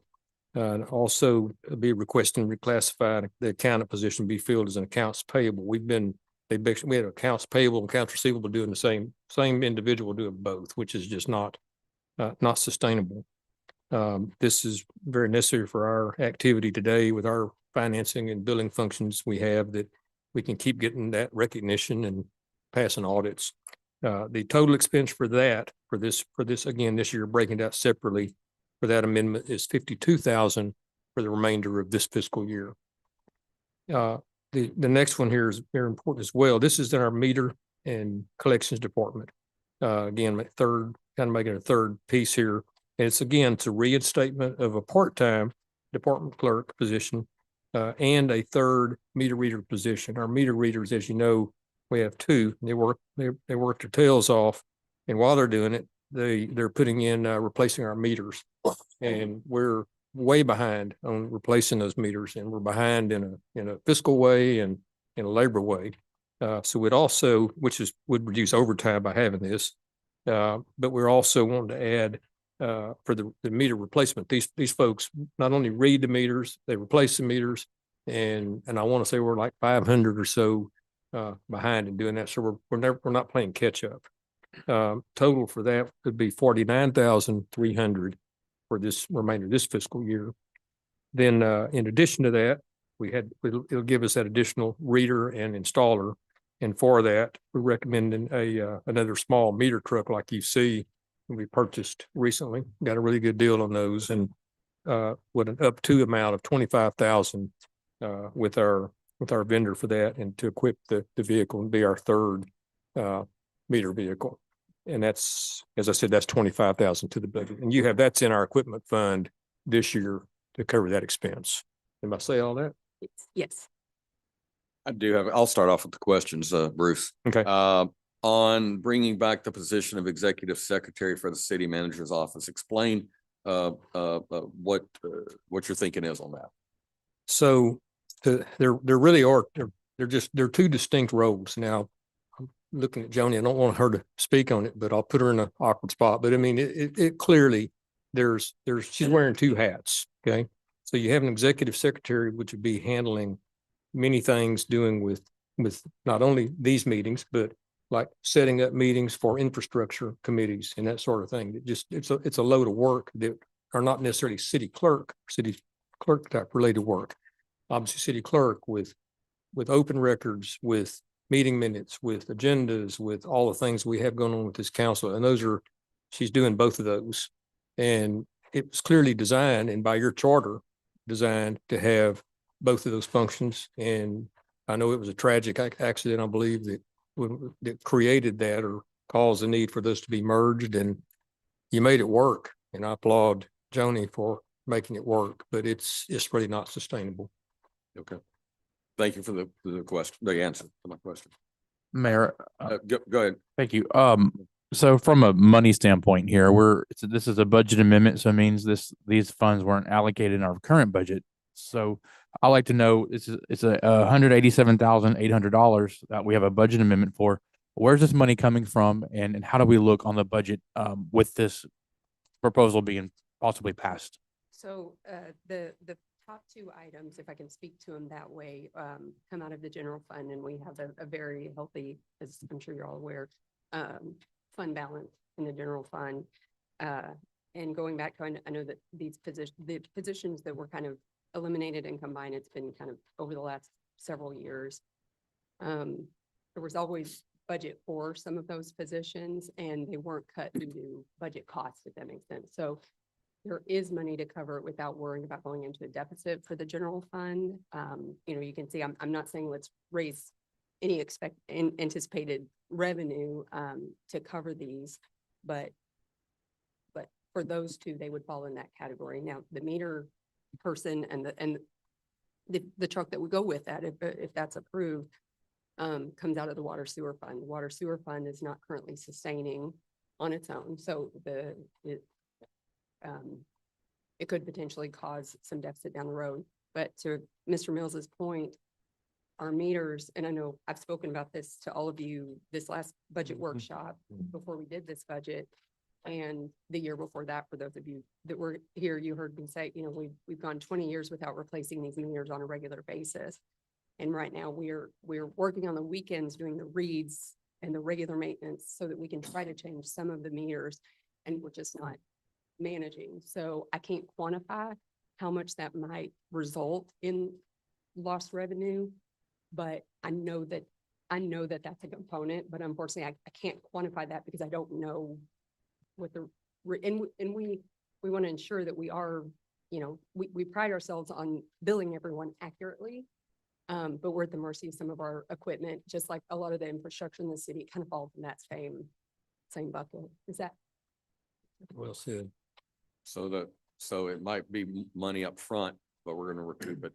I would sure like to think so. I mean, we want to be able to stand behind and say, we know 100% that your bill is accurate. And I know I did a presentation to all of you back last July on these new MOC 10s, and we're the ones we're able to change, they're functioning well. We've had a couple of issues with a handful of them, but they're responding quickly and getting those turned back over to us. And So- Heather, and you also are reducing overtime in that same. line That was item. what I was gonna We are. ask. Do And we know- burnout. Where are we at on the overtime? Do you have So I'm actually already over budget for the year. so in you overtime. busted due I've already to the busted. shortage? I'm wondering if the position would Offset it. offset the overtime and help us get ahead on the 500. Well, it will. Well, it will do both. And That's the it will, goal. and the weekend work. I mean, I know sometimes it's good to get overtime on weekends, but they get tired of it. They do, and and it they're burns them out, and burnt out. because it's difficult to change meters in our customers' homes on Saturdays and Sundays if you have people that work Monday through Friday, 8 to 5, because it's hard to say, this meter might take 10 minutes to change, and then this, when the curb stop might break, we have to call Public Works, and so we as a general rule do not change meters out unless it's an absolute emergency, and then we would call Public Works in anyway. So we're doing the things like the reads on the weekends so that we can try to spend some more Right. time. And we also have so many work orders just on standard maintenance, so it's just it's an ask. I know I'm asking to go to potentially cause a further deficit in the water sewer fund, but I So believe it's worth bringing to. So currently we have 2 in the Which- meter department. This will Yes. bring us to 3. That's right. That's a true add. That's a Yeah. 100%. I'm asking for an additional body. What percentage of our water and sewer bills are estimated? Just rough guess off the top of your head. On our 5/8 meters, probably 10% at this point. Wow. Pretty low number. Okay. But we can get down to practically zero. It's too much. Mhm. And I have meters, you allowed me to budget for meters to purchase this year. Have not Yeah. bought any because I still have 400 from what you approved last year sitting on a shelf. Got it. And the maintenance contract on those starts from the time we take possession. So I haven't ordered any in this year's budget. So actually, I guess I would have some savings for my meter because I can't buy any more because I can't put them in. Very Okay. good. Thank you, Heather. Yes, sir. Let me go in and get a motion and second here on this, and then we can have any discussion. Motion. moved. Okay, we have a second? Second. Okay, Sonia moved, Jones second. Council, any questions or comments? Yes, ma'am. What are the, you mentioned 20 years on some of those meters. What is the manufacturer's suggested life cycle on these meters? So on the ones that were installed in and around 2005, those had a 10-year warranty. Okay. The ones we're installing today have a 20-year warranty. They're the ones, they're called Mach 10s. They have no internal moving parts. They're sonar. And so they just are backed for, they're just better than they were 20 years Yeah. ago. So most of our meters, most of our 5/8, which is what most residential properties have, that's kind of what we focus on. The big ones, when they go out, we just have to change those as they are. As they go out, but the majority of them, the 5/8 and 1 inches, they're all within that 15, more than 15 years old, and most of them closer to 20. Okay. So they're out of warranty. Any other from council? Any from citizens, questions, comments? You may want to answer. Jolie Shipley, 8765 Holmes Road. I think I missed something here. The first two items, the 61,500 for the city clerk executive secretary split and the 52,000 for an acting supervisor and accounts payable was mentioned to come from general funds. But then the reinstatement of the meter reader and the purchase of the pickup truck, it wasn't stated where that was coming from, or I may have missed it. That's the water sewer fund and Yep. then the equipment replacement fund for the truck, for specifically for water and sewer. Gotcha. Okay, so my comments are as such, is that, and not directed at any person, just at good business practices, that when we combined some positions in the past, and this was back under Ms. Holly Guidry and Mr. Duque, we combined some salaries, that when we gave people two jobs, we took the salary from person one and the salary from person two, we added them together and we paid the person. So I would ask before you vote on this, that you go back and find out what the city clerk made and get in the city secretary before, while she was here, what those two positions paid, it was just a few years ago, versus what you're paying now for the one position, because I think it would be wrong to take the salary of two, combine it, and now add another person, but not take anything back if you're taking some of the duties away. Can you suspend for a second? I'll make a comment. Oh, they didn't have- They gave Joni both jobs and a 10% increase.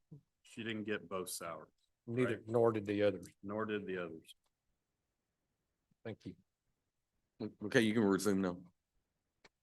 So again, I would ask you to go back and check those things, at the time that those positions were combined and what became of that and how you would address that. Because nobody wants to find out they just lost money. That may be something that needs to be discussed before that decision's made. For the, Can you suspend for a second? Mr. Mills, what grades would these two positions be, the executive secretary and the city clerk, city secretary? Or Ms. I'm gonna Stucker? Yeah. let Heather, that's over my pay ahead. grade.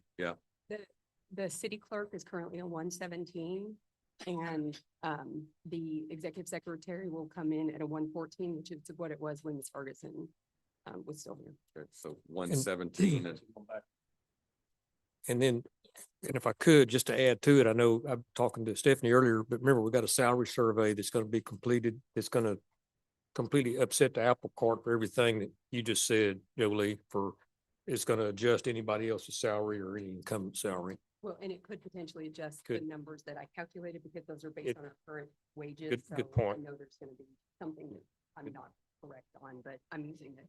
I have it. Right. And that's underway. Okay. All right, Ms. Shipley, And resume. most of this was the replacing meters. It's funny you say that because I've had someone come out to replace a meter like 3 times in the last 6 months. I hadn't seen a meter reader yet. It was all Public Works people. And then I, as you all know, stalk the poor Public Works department and ask them what they're doing frequently and take pictures of what they're doing. And they are replacing meters. So that's been being done by Public Works Department. In my experience and what I've run, I would love to see before you decide to add another one, how many meters have been changed by the meter readers versus Public Works before you do that? The other thing. Once, do you have an answer on that? I wrote that. For the public on my finance monthly department report. Yeah. The highest month we've had, I believe, was back in October. I'm going off memory here. I don't have that right in front of me. Yeah. I believe we changed 80, and that's because we had one of those rare months where we went a week with no read. And so they are able to essentially focus on meter changes when we And- don't have. It happened about 4 times. And Public Works changes out when there's a failure, like if there's a stop, when The there- curb stop. like a curb stop fail, because these folks are not certified for changing. They were simply replaced the meter. So if you have Public Works doing it, there's another problem, It's a bigger issue. bigger than issue, just another problem to changing solve. them. It's very distinct what our meter readers are trained and manage, and it's 5/8 and 1-inch meters. So if it's anything bigger than a 1 inch, we have to call Public Works. I can They show have you the proper video, training. Okay. Ada, the guy changing it, he's a public works guy. So maybe that would be something you guys would want to look at is those monthly reports with that detail. How many meters Public Works has been changing on their report versus how many meters the meter readers have been changing. But my bigger issue is our interim city manager, made the comment that the, charter allows for the merger, the split of these positions, but it doesn't really allow for an assistant city manager, but yet we've done that. We've seen a lot of changes in the time that we've had, Mr. Duque to Mr. Dowden to Ms. Mills, and now we don't know what Mr. De La Rosa's management style will be. And if, our interim city manager can, fire, but they can't do, they can't schedule or attend meetings, maybe we should just wait, since you've already hired Mr. De La Rosa, because he may hire or she may hire somebody to split a job, and then De La Rosa is gonna come in and eliminate it. So like, you've only got a few weeks, leave it alone and let Mr. De La Rosa do it, since you've entrusted him with that. We do need $7 million for the estimation of the northwest quadrant of the sewers tap, of the sewer system upgrades. That's 1/5 of the city. Therefore, by logical multiplication, 7 times 5 would be 35 million. And so diverting money to other things is probably the second priority over that, the issues of the sewer not working. And I would ask that you just hold off until Mr. De La Rosa picks his management style. Otherwise, you might offer somebody a job and then take it away. And that looks really, really bad on you. Thank you. Any other citizen? Okay. Council, ready to vote? Ortiz, Aye. Sonier, Aye. Darby, aye. Jones No. and Duplant. Aye. 4-1. Thank you. Heather? H, update from Public Works on ongoing infrastructure projects and studies. Mr. Mills, I'm sure Mr. Shelton's coming up. Mr. Shelton, standing back there? Oh, you're snuck around.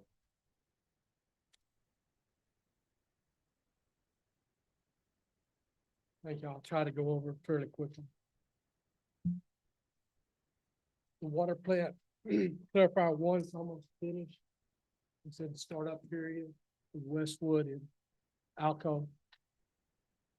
Phase 1 and 2 sewer replacement. Y'all might have seen them out there doing, cleaning and videoing of the lines so they can determine exactly which lines they need to take care of. They put out door hangers so that people will be aware of what's going on. Water treatment plant phase 1 is in design right now with Westwood. And a lot of these things were on hold for quite a while. Until the first of the year, we were able to get them approved by the city attorney, a different city attorney.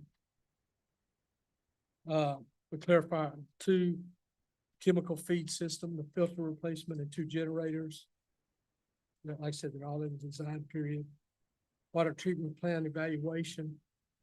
That's being done by Westwood, which was another one on hold. They're coming in actually tomorrow and do some more verifications for the sewer plant, for the water plant. We're also looking at upgrading the canal, the Needleland sewer lift station. They came out once and started looking at designs. We've supplied as many of the plans that are in stockpiles to get them out. Energy has started their LED street light replacement. Hopefully that'll be completed by the first of the summer. In 2024, water lines were engineered by Saltex. East Tex was a contractor we accepted and finally closed those out at the last council meeting. Smoke testing, I went back and looked what I could find out of the minutes, all were approved with no stipulations for that, and that one's already been completed. They're finishing up the last of the data collections to run their rating system. Of those, you're right, there's about 800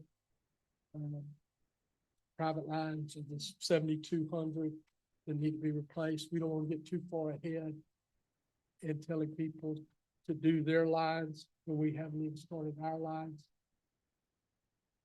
Working with the consultants for security grants. We've applied for a GLO, Community Comprehensive Master Plan. We're still waiting to hear back from them on whether we get it or not get it. We've actually started putting together packets for an RFQ. Be ready to go with the consultant. That's on a grant to get from the GLO to Yes. fund General the, Land Office. Fund it, roughly, I think it's $250,000 for it. But you can't get too far ahead of it. You don't get the grant funds before you start the project.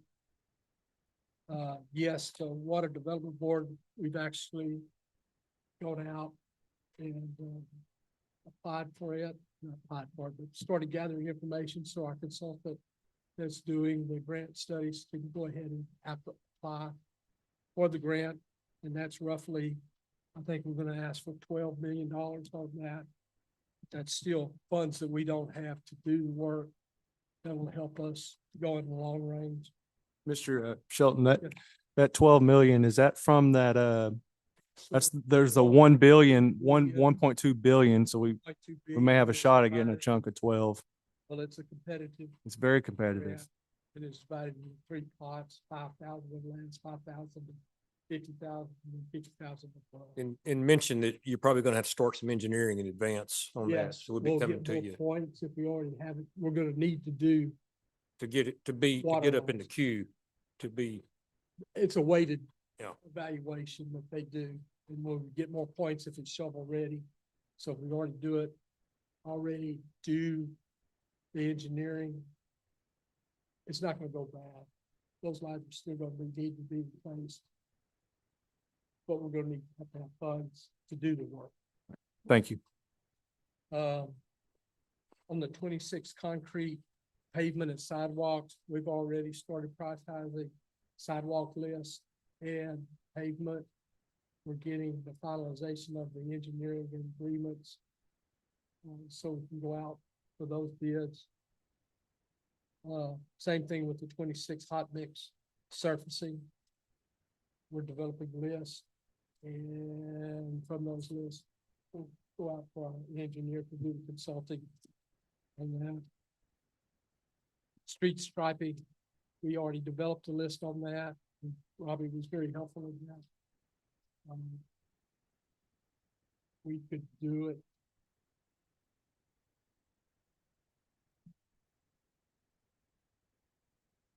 Okay. But we're doing the list and getting design and agreements from engineers. We've hired another engineer to do the ArcGIS mapping system upgrades. So we get the mapping where we need it, so we can use it in the field at 2 o'clock in the morning, so we know where lines are and status. Staff is working on a tech stock grant for right of ways for the railroad tracks through the grant out here. I have the paperwork, hopefully I'll have it on the next agenda for the hard, so it's the first step of getting it. What is that grant going to cover exactly is that to maintain them or? No, that's Process. part of the thing. They give it, if they come in and do the signalization and the grass and the signage, that we take over the responsibility, and we were gonna do it either way. Yeah. So question, one of the things at the water plant, the chemical injection, will the new system eliminate the failure we had year before last when we had violations from Texas Water Department? We had a breakdown in the chemical injection system about a year and a half ago. So do we have some better redundancy so we don't have that happen again? Systems are 20+ years old. So And then the other thing, update, Councilman Jones and I talked about the LED lighting, so I reached out to Energy in my contact, so the full design will be done by the end of next month, and they are shooting for end of July to have the whole city finished, and that's a little over 1,000 LED fixtures that'll be put in. 1,200. Yeah. Mhm. Yeah. At a Big- very big reduced upgrade. cost, and then we go back and look at dark areas that need to be upgraded. 'Cause there's quite a few dark spots. too. Yeah. I think 249 was a number that are no cost to us because they're old mercury vapor Yeah. that were missed on the first Yes. LED, so, I think it's yeah. like 15,000 places, the other ones was right, 25,000. $25 a light, so yeah. Then you start saving on. And Councilman Jones, and I would talk, I look at going down South 21st and South 23rd, same amount of lighting on the road where 21st is so much lighter than 23rd, but we get to looking at it. We have a lot of tree issues too, where that street there has complete umbrella over the light fixture, so there's light straight down, but 20 foot out, there's nothing. So that's another part of it. Lighting's not gonna fix the whole city. Not gonna fix the whole city. Yeah. Well, Yeah. You get into a gray issue of it's our trees, citizens' trees, and energy won't touch. Any other member of council have questions, Thank comments? you to for this? the update. Yeah, and in relation to the clarifier project, this project started over a year ago when I was off council. And do we know what the delay has been?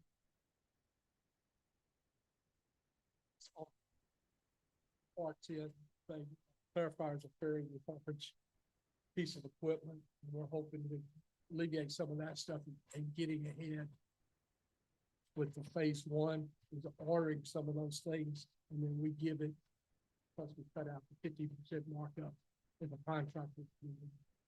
So then we can get it into it for some of these things. The wastewater plant that we're gonna put in centrifuges, that's about an 18-month lead time, so we can get ahead on ordering some of these things. Because it, like I said, at the infrastructure meeting that we had, we talked about, you gotta get your engineering done, and that's gonna be 2 to 6 or 8 months to get your engineering done. And you got a couple of months to go out for bids, and then when you go out for bids and award it, it's gonna take another year and a half, depending on what type of project it is. Any other member of council? Any member of the audience? I can't imagine anyone getting up for this one. Just want to clear up one thing. Greg Miller? You said that you did that work. Robbie Smith did the work and you're taking credit for it. That's, come on. Greg, you gotta address council on this. Oh, I'm sorry, guys. Yeah, that's okay. I like him so much. Anyway, he claims that he did the work. He didn't do nothing. Robbie Smith did all that work, all the legwork, and handed it to him. And he's gonna take credit for it? No, sir. Thank you. Mr. Bass? Keith Bass, 2415 Avenue E. When was the application date for the grant? Which one? The one for 12 million? It's not until June. When did we apply for it? And apply for because it hadn't hit yet. We have to go out and prepare it, but we have until July to submit it. Okay. So we talked a couple weeks back at my Mr. house. Shelton, could you speak into a microphone the Yeah, next time, yes, please? people online. Thank you. Yeah. We spoke a few weeks Sure, back you at have my it. house. And I was asking about a ditch issue with sewage and water. And they had white lined it, and 811 came out and they flagged it. And it got lost. And then we came out, and we said we were going to get it back. There was other packages and stacks of other issues throughout. And we said we're going to get that put back in. Has that been done? That's a no. I know, Please talk to a microphone. I know my guys came by and talked to you that morning before I even got out there. He said there was another problem up at the fire hydrant higher up. And that's where they were waiting for points. But when I spoke with you at my house and I asked you about when a former employee was here and they said, we didn't know nothing about it. Everybody here on this council said nobody knew nothing about it. Mr. Mills said, speak with Taylor after the meeting. We spoke right there. You came to my house after I came up here and spoke with Miss Underwood several times. I spoke with two employees that were actually looking at another job. Bruce Mills calls me, and then you call me. We meet at my house a little after 3 o'clock on Friday. We talk and we look at a couple of instances at my house and a neighbor's house. And I ask you, it's been white line. Again, Keith, can you address council like I asked Greg to address council? You can refer to Mr. Shelton, but just address us. And It's been white lined and it's been flagged for digging, exploratory digging. Water has been sitting in this ditch since October. Here's the paperwork, got lost. Still don't know why. Can we get it reassigned? Yes, but I've got a stack of paperwork. There's projects all over. It's got to be done. I said, I can make a call to 811 and they can come out and flag it tomorrow. They did it for my neighbor across the street when they had his culverts put in. It's not hard to get them back out here. There's another resident, didn't have a ditch. I told that resident, call Robbie. Well, guess what? Robbie went out there and the very next day that ditch was dug. They didn't have to go up here and say, hey, let me find a grade all. Let me go get a third party to come out and halfway dig a ditch. I'm not saying I'm more important than any other citizen here, but when the supervisor comes out and I ask, can it be put back in this package? Can it get put back in these stack of papers? I'm being told, don't know. So who do I need to talk to that's in Public Works to get something done? Mr. Mills, can we look into this? We will. We've had several discussions about it and don't have all the information, but yeah, we'll look at it and we'll follow up I don't again. think it be put in front of anybody else, and I appreciate you, speaking up, Mr. Ortiz. But it's an ongoing issue.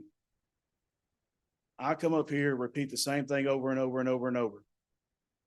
If I'm not getting anything done and I'm coming to these meetings, what makes you think people that are here or watching on live stream are going to come to these meetings and do the same thing? If I can't get none done, I'm here every meeting. We'll take care of it. Thank you, Mayor. I was also told by this gentleman right here, city employees shouldn't be talking to the citizens because they don't know what they're talking about. And I can say it before he comes and tells me, I have cameras at my house. If I ask a city employee, what's going on? What seems to be a problem? You're in my yard. You're in my neighbor's yard. It's the middle of the night. They don't know what they're talking about. They're being misinformed. They're telling you the wrong information. And I responded, they're just being told, or they're just relaying what they've been told by their management, their supervision. That employee is going to be in a catch-22, either not say anything and then I can come here and complain. The city employee doesn't know what they're doing. Or they're going to tell me something and then they're going to get in trouble by their supervisor. Like I said earlier, employees are fearful for their job because they're going to get demoted. They're going to be chastised. They're going to get fired. I really, really hope Manny De La Rosa comes in here and just comes in here guns a-blazing and all the other cliches and cleans house and starts making changes for the positivity and the growth that we keep talking about. We speak on this transparency. There's a real lack of transparency. You're venturing a little away from the Because this is building up- infrastructure projects and infrastructure projects and studies. So I need to know now until Mr. De La Rosa gets here, who I direct all public work issues to. As Mayor Pro Tem or instructed me, we will discuss that one tomorrow. You keep repeating yourself over and over. I have to. It's been No, since you- October. I'm telling you, we'll take care of it, but I can't, if you don't, Y'all say a lot. okay, well. So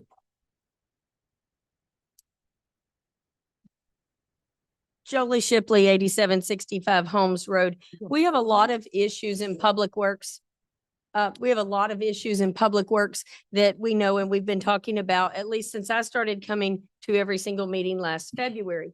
And in that time, one of the things has been the use of manpower and how we're prioritizing that. As we all know, we had a different public works director at that time last year, and now we have an interim public works director who's not here, but Mr. Shelton speaks on his behalf, I presume. Not sure why that is or where our public works director is. One of the problems I have is the allocation and use of manpower. We are supposed to take care of the public work. There was two nice families that sat a meeting or so ago, the Hallmarks and the DeVilliers, that are wanting infrastructure, public works, to come out to their property. The city alley behind their property and fix it. Not sure exactly what all has happened there, but I know the consensus of the council at that meeting was that that's probably private property. Well, that's not ours. Well, that's yours. But they had taken the fence down and they actually moved the manhole over onto took the property out of that. So what we have now is on February 10th, there was a group of 5 public works employees that were on private property, and they were digging it up, and they had the pickup truck with the big roller machine. They had the Gradall, and they had a dump truck, all on private property digging it up. It was very obvious that we were fixing to dig up some concrete and repave it. I should have just sat back and watched for another 30 minutes, but I interjected. And as soon as I walked up and took pictures, which I do frequently, the phones became ablaze and everybody scattered like cockroaches when you turn the lights on. And this was all on private property. What we found out at the end is they redirected themselves, stopped what they were digging, dropped some asphalt in it, and then boogied on. But you know, and I know that we've seen our city public works department many a time go out to one of our streets where there is a patch of less than maybe 100 square feet, a 10 by 10 section. This was about a 5 foot by 8 foot section. And I've always seen them go out, use what they got to use to kind of clean it up, drop the asphalt out of the back of a pickup truck, or sometimes the dump truck will run over there. They tilt it up, shake a little on the ground, and then they take the stamper, and then they take the pickup truck and they run over it and they all go. 2 guys can do it. In this case, on February 10th, got the photos because I know I have to prove what I say to all of you, that we've got multiple city employees on private property. And this was EDC property and the property adjacent to EDC property, that now we're being told, well, they were patching a hole they dug 8 months ago. Mayor, can I comment on that one? Yes, Because please. please, if I could. Please. Ms. Shipley called me that morning and gave me all the instructions and on your expertise in being public works handler and street paver and all that. And then you had to go, I think, to a Zoom call, so you had to hang up. But I took your call, I followed up, and it was what you said. It was patching a discovery cut that we made. It was on private property, as you said. It was not alley. Okay. It was completely proper for us Just a to, minute, that's not proper decorum, Ms. Shipley. Go back and let him finish and then you'll get your turn. We do have rules of decorum here, please. Thank you. thank you, I'm Councilman. interested in what the manager has to say about this private property, if you don't mind. Absolutely. Thank you. So this was a request from, it was going to be a sale of some EDC property. And it had a water line issue discussed over the Christmas holidays about when and how to tie this this water line in. The suggestion that Public Works made was abandon that line and pick it up on the, whatever side of the street that is on Boston. And then there was some conversation about possibly gaining easement from a property owner across from this building, not an alley, but across the owner. The owner was agreeable to providing an easement, and they could use his water line. So we had to figure out where the water line was. And to do that, you have to cut the pavement. And so that was what was done and cut. The gentleman that owned the property, who was gonna, I guess, give an easement, I don't know if he did or didn't, it's irrelevant, said, like to have the hole covered up. It's our asphalt, need to put it back. It was our discovery, it was our water line, and we instructed the paving to occur. I drove by there after I got this call. I'm expecting to see like something big as this room from the way you described it, like we're out there with all of our equipment. And we paved a little area that we cut, and we will do it again next week if we do that again, Ms. Shipley. Thank you so much, City Manager. What he's referring to is the Lee Michael Building. The Lee Michael Building sits on a lot that's 75 foot by 80 foot. There's proposition, nope, wait, EDC already made a deal to split and sell the lot. Well, as you all know, assuming you've read the ordinance, you can't have a buildable lot that's less than 50 by 100 feet. So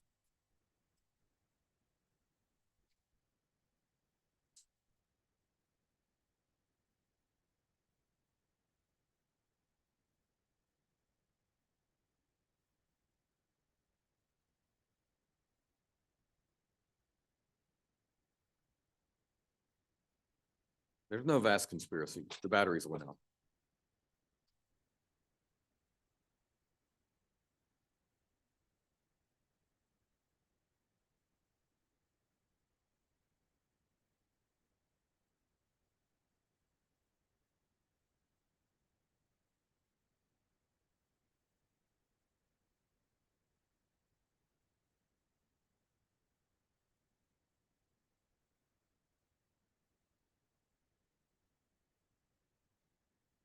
there you go. Thank you very much, Mr. Spill. And let's stay on ongoing infrastructure Yes. projects and studies. So this is the infrastructure projects that apparently someone has decided to go ahead and sell off a smaller piece of land than what's platted. And in the process, put for the city to do work on that private land. What the EDC owns is not city-owned land. But we're taking our resources, and we all know we have serious infrastructure problems. We're taking our resources and we're diverting them. And Mr. Mills, I agree with you. It was a little patch, about 4 foot by 8 foot when they dumped the asphalt and ran. But I have the photos, and the photos are that they took the Gradall, the entire Gradall, a whole dump truck, a pickup truck with the roller as if they were going to do a whole parking lot. It was a lot of equipment and a lot of manpower. And as we address our infrastructure issues, I would ask that we really take a look at who's directing the manpower, because it doesn't seem to be prioritized in a good manner. Anyone else? Seeing none, hearing none. Update from Public Works is received. We expect feedback, ongoing updates, Mr. Mills, on everything that was raised. Good report. Tonight. Thank you, Taylor. Aye. Discussion and or clarification on directing staff and legal counsel to evaluate and draft an ordinance establishing a moratorium on new multifamily and duplex residential construction within the city limits, including scope and legal considerations requested by Mayor Pro Tem Ortiz. Thank you, Mayor. This came up in the last council meeting, so I wanted to put it on this agenda as a discussion item. Mr. Mills? Yeah, thank you. I see Mr. Wheeler here, but I'm going to try to take some of the data that he provided, his office provided me, and relate to you guys. And I think in the bottom line, I don't see when I give the information, I'm not sure that a moratorium is warranted, but that's for your call.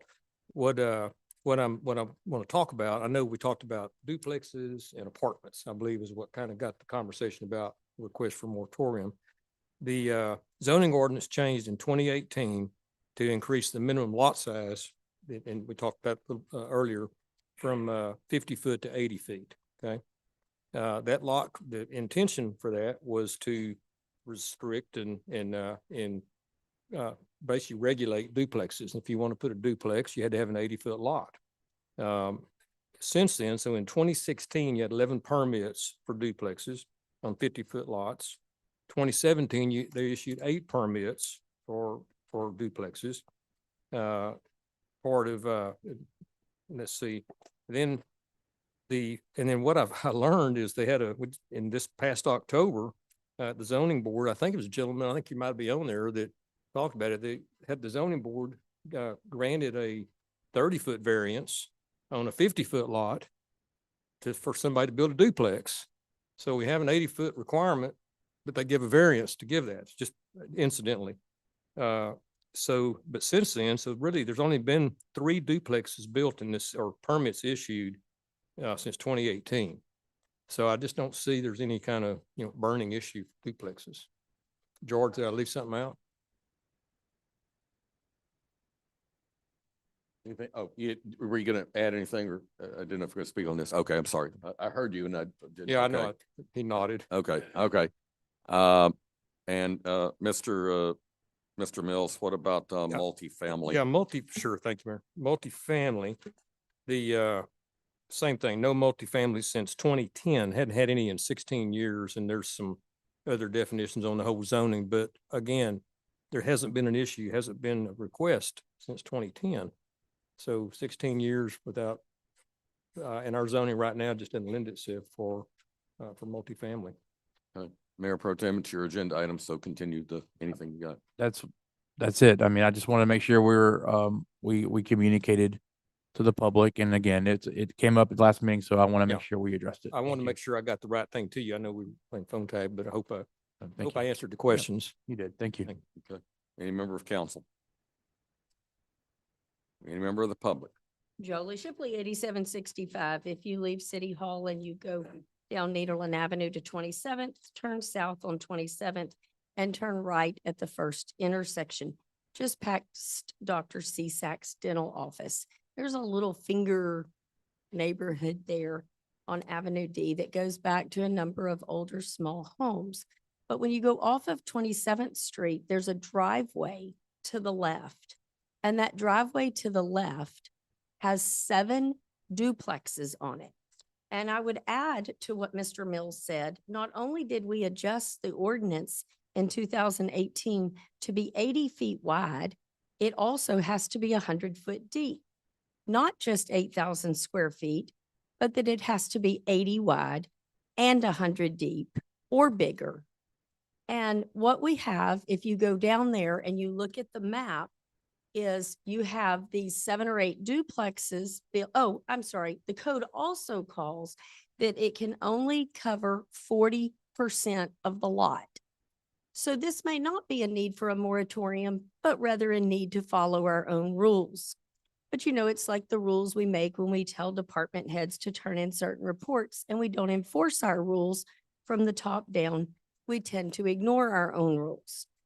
And so on the duplexes over on 28th Street, if you look at the lot lines, they cover way more than 40% of the lots. They also are not 8,000 square foot lots. They're not even close. And what you're going to hear in a minute is that Jolie's wrong, but that's all we're going to say. And we're going to say it was approved. But if you go back and you look at the minutes, what was approved was for some lots to be smaller, but not for the 40% variance. So the minutes from your planning and zoning board are not clear in the computer. And if it's not released in the computer, then it's not really approved. And when you go back through those minutes from the building official, since 2018, you've built these 7 or 8 duplexes that are on a street that a fire truck cannot fit down and cannot turn around. And they're too close and they're too big and they're on too small of a lot. That's just one example in the city. You can also go to the north end around 2nd, 3rd, Atlanta, and you have Atlanta, Boston, 2nd, 3rd, 4th, somewhere in there, a whole slew of duplexes that are built too close together and cover up more than the lot. I would represent to you that there were not variances requested there. When were those built? Just pardon the interruption. When were these different ones built? So the ones on 28th Street were all built 2020 and after. How recently? Since you got elected. The last one was built started after you got elected and took office. When were the permits let on those? I don't know because they didn't used to post those. I'd have to go back to Freedom of Information Act requests and see. So if they issued a permit 3 or 4 years ago, but construction doesn't start within a certain number of days, the permit's void. They just go get another one. So it might not be that we need different rules or a moratorium. It might be that somebody needs to oversee it, that we're following our rules. just like our zoning. You can't build a commercial building in the middle of a residential neighborhood, but here we are. And so if we're not following our own rules, that's part of our problem. And so the citizens are frustrated. And I'll point out, I went to a lovely EDC meeting about a month and a half ago. You know what the number one deficit of this city is in the EDC report? Too many duplexes and apartments. That's what they have to report to businesses that are coming in, and it's listed as a negative. So we've got to do something about it. Either you guys need to learn the rules and make sure they're followed, but really mean it, or you've got to change the rules, or you got to change the person that's issuing the permits that are contrary to the rules. So you can go look, you'd have to go pull it all to see how wrong it's done, but you can go out, find the property here, then you can go back and try to pull the permit. And there's a permit issued, but there was never a variance requested. So if there's a permit issued, but it was contrary to the laws, what happens? Nothing. Just build what you want, where you want. You can put 4 units in a building. You can put apartments inside a hospital. It's all good. Just do what you want. That's what you've all told the city. So whether you do it through a moratorium, enforcement of the rules, learning the rules, knowing that it's a 40% coverage. I mean, I can cite the page and verse, and I know Mr. Willer's gonna come say, she's wrong, and walk off. But I know the rules, and so we're not following them. Time is up. Thank you. Yeah, so Can you please step to a microphone, Mr. Wheeler? Here we go on the corner there. Yeah. You, sir. that duplex subdivision was approved just prior to our changing the zoning ordinance. It was approved under the 50-foot lots. It was even discussed whether she was going to be grandfathered in there during the council meeting. And the council approved that she was going to be grandfathered and she could build duplexes on a 50-foot lot. Okay. I know it's a long shot. Do you remember roughly what month, year that would have been for the minutes? 2018. 2018. We'll try to see if we can find Yeah. that through Mhm. our records. If that's the case, then it's kind of everything you just said, it's kind of moot. Okay. Ms. Toops? So I don't see Wait. You're not called. Make your point, and this is your third agenda item you've spoken on. So Pass. Okay, so that's fine. Shut me down like the last council did. There's nothing changed. The you have been given 15 to 20 minutes tonight, so please continue. the problem is that if it got to 2018, why did we issue a permit in 2025 to build one? If it was permitted in 2018 and it wasn't built, then you got to go back to the drawing board. But our building official is working against our master plan. Wait, we don't have one. But if we had one and it looked like the zoning laws, it would be in conflict. Ms. Toops? Jackie Toop, 613 North 14th. Mr. Mills, you made a comment. What was the date? What were you talking about the last time that duplex, you said a duplex was done more recently? And it was built on what size lot? There was there was a variance granted for one in October this year, October 25, this past year. So since y'all came on and Planning and Zoning Board, I'm on the appeals board, so it didn't come to us. Planning and Zoning, they agreed to the variance to build it on a smaller lot. Now, the thing of it is, if it is built on taking up too much of the lot, something needs to be done. And that does come from Mr. Wheeler because he knows the size of the lots and what amount of land it can cover. So somewhere or another, and I'm not putting it all on him, I'm not putting it all on the planning zone, but somewhere or another, somebody has got to be updated on the fact that these duplexes are causing a problem in our city. And y'all addressed that immediately, almost after y'all came on. So somehow or another, the ball got dropped to the Planning and Zoning Committee that there are issues. That was done recently at the EDC, that this is a drawback for Nederland. the number that we have. And this is information that to me should go to the Planning and Zoning Board. And it should go to us, so we know. Of course, I was at the meeting and I heard it. But what I'm saying is that needs to be shared so that the people on the Planning and Zoning Board understand what is happening in Nebra and that it is affecting us. Not the fact of, oh, well, this is going to be done. Okay, we've done it before. Okay, we're going to go ahead and do it.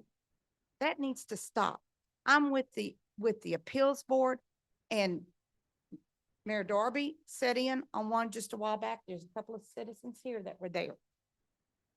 We were adamant on it, that it was an 80-foot lot and we were not going to go against it. Because a couple of us had sat in on that EDC meeting. And we're taking it to heart, what the citizens in this city expect us to do. And that should come from the other board too. It should come from Mr. Wheeler. It should come from everybody. And if the 80-foot lot is not working, if there's going to be something done with that, make the lots bigger. Have them stopped in these residential areas where these people have their single family homes and it is affecting them. It's affecting the value of the home and it's affecting the city. And that's all I'm asking y'all to consider to do.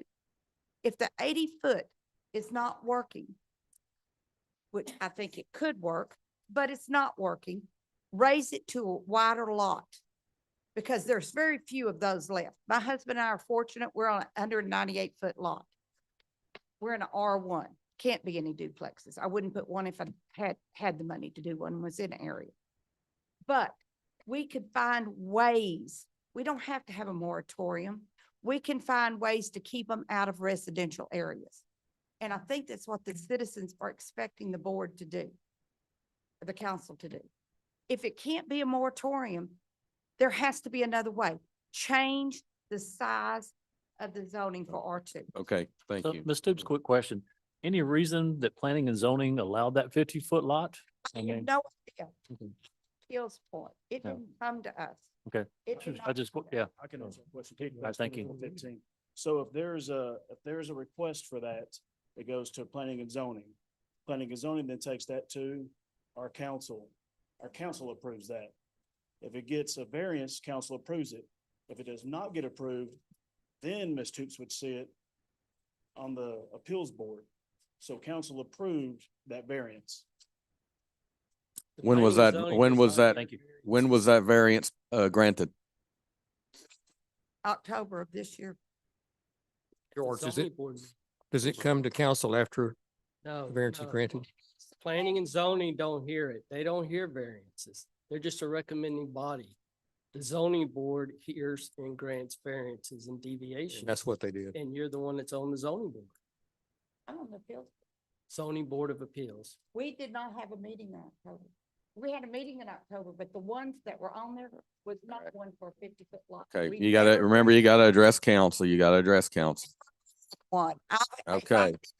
Okay, We never put one for a 50-foot lot. All right. Never did. Okay. Now, if it got built, it had to come from him, because we did not approve one. I'm now the chairperson. I'm happy to go through my notes because I take explicit notes at those meetings. And I can tell you, where was this property at? On Fifth Street. It's on Fifth Street. Bob may have the minutes. Okay, that was the one, that was at a garage apartment and it was allowed, now you stimulated it. It was a garage Stipulated. apartment. It was allowed to be built below, to do it below, but they were not going to be allowed to build anything else on the lot. We did that because there was already a structure there. So that's the reason that was done. I will say that one. But to correct any other ones ever being done, and there's problems right now with the 80-foot width, because there's too many of those lots or houses that sit on those lots that people want to buy. Mentioned the 80-foot lot many times, so Yeah. please move along. seriously, we can't just, I'm allowing her to talk, but she's made the point 3 or 4 times about the 80-foot lot. Please move along. To tear down houses. I have a lot right next to me with a house on it. R1 is the only thing that kept. I had 2 people approach me that wanted our lot because they wanted to build duplexes. And I said, you can't. We're in R1. You cannot do it. And besides that, I wouldn't have sold it to them if I was in an R2. But what I'm saying is people will buy property and tear down a house and want to build a duplex.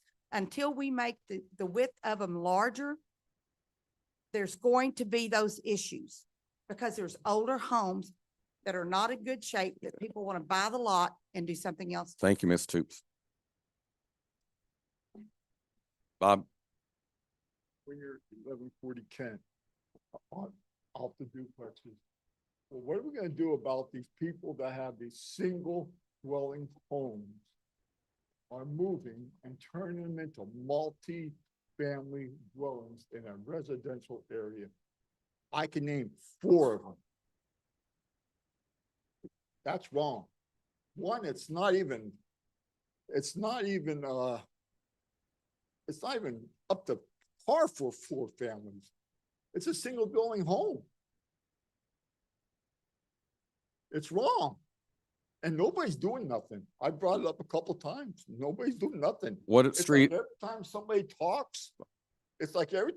talks, and brings something up in citizen comments, it gets dropped. Mr. Klinger, Except for that man who brings it up, on the agenda. Mr. Klinger, can you tell me what street you're talking about? I will talk to you privately about it. Okay, There's one on my street.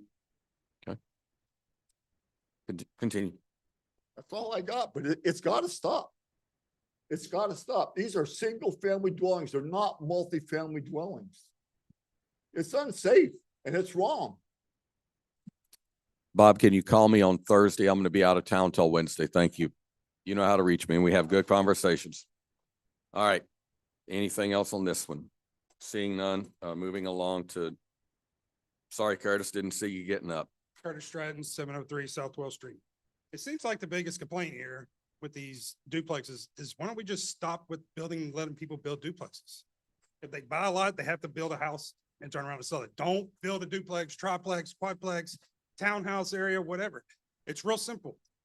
Stop getting permits, stop passing permits for people to build duplexes or triplexes or whatever, and then you solve all this problem. Then they're not buying houses and small lots and trying to squeeze in a duplex. I got a lot right down the street. They tore a house down. I'm sure they're probably gonna try to do a duplex on it. It's a vacant lot. They ain't done nothing to it but cut trees down. The trees and stuff are still there. And that's on 12th Street. So it's real simple. It's real simple, easy fix. No more duplexes in the city of Nederland.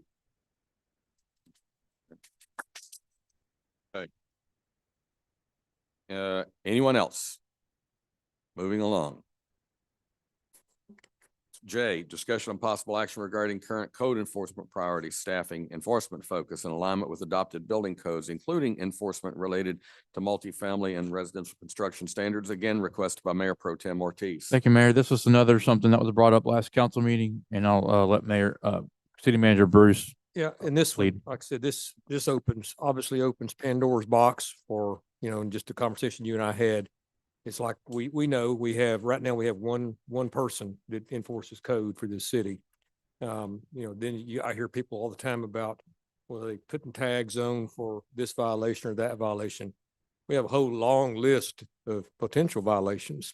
The question that needs to be answered, and it's not going to be answered tonight, and I'm not going to take a stab at it in the time I'm going to be here to even make recommendations to you. But you need to decide, do you want code enforcement to be proactive? You want to be reactive? Is it for refrigerators in lots and yards that I hear about? Is it trash? Is it tall weeds? I mean, we just need to make that decision and then focus the staff on that. If we have sufficient staff, if we don't, we need to figure out if we need to add staff. That's what, from a code enforcement standpoint, but I don't have an answer for you tonight. Yeah, Mr. Mills and I have talked about this quite a bit, and I keep a list of probably 120 to 140 that I update regularly right around town and in all the different wards. and I'm overloading that person there. So he and I chatted last week on here some of the top major ones that are in bad shape. I mean, as you, between housing or, you know, I can look out there at the, you know, Chief Porter did a good job a couple of years ago cleaning up Airport and Gulf, and it's gone back the same way.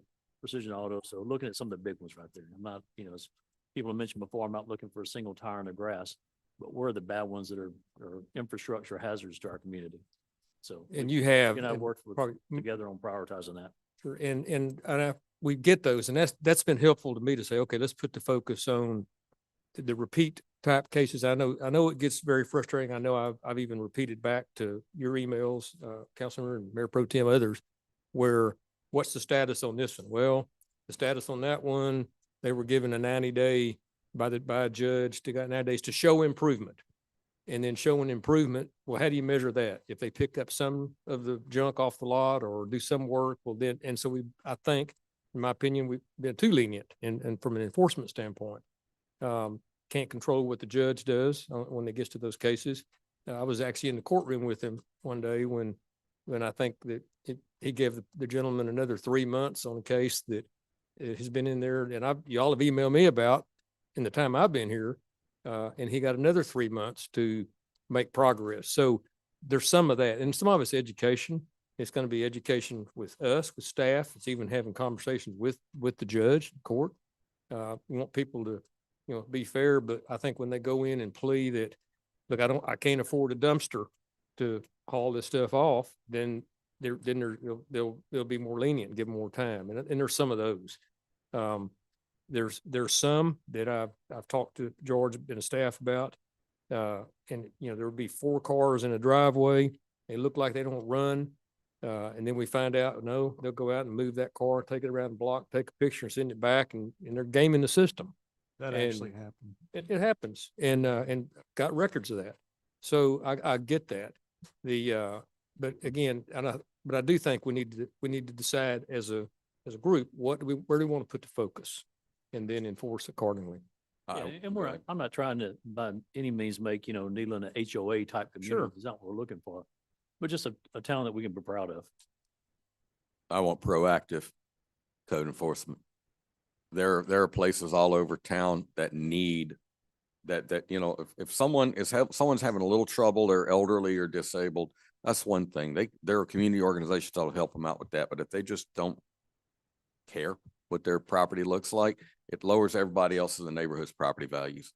And I want that fixed because I'm an enforcement guy with my whole career, and I want enforcement. We got good rules. We got to enforce them. So let's enforce them.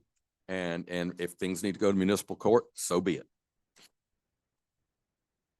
Any other member of council real quick before? I got one thing. Yeah, one thing to add. Something I've noticed since May is you have different citizens in the community that have details for different types of issues. So, you know, some citizens, weeds might be very important, and some, you know, they might not care about that. They don't want a boat parked in their neighbor's front yard. So I think it's a culmination of all those things. And, you know, the direction ultimately comes from the citizens as to what direction we want to go, ultimately. But I just wanted to add that, I mean, I think I've gotten probably one of every type of request you could possibly get, from everything from grass to junk in the yard to, and that's since November. Yeah. And our I've seen guidelines them. are pretty clear. Right, You know, if you yeah. get on the city webpage, it's pretty clear what's being looked at. yeah. Any other member of council before I go to the public? I'll just add Yep, to right. that. We either enforce or we don't. Mhm. We either follow the law or we don't. I'll follow Jolie's comments. I mean, let's do what we say we're gonna do. Now, on that account, we go all the way back to permitting. Our department that does permitting is 10 times smaller than every other city that's our size. We have very few people in those roles, right?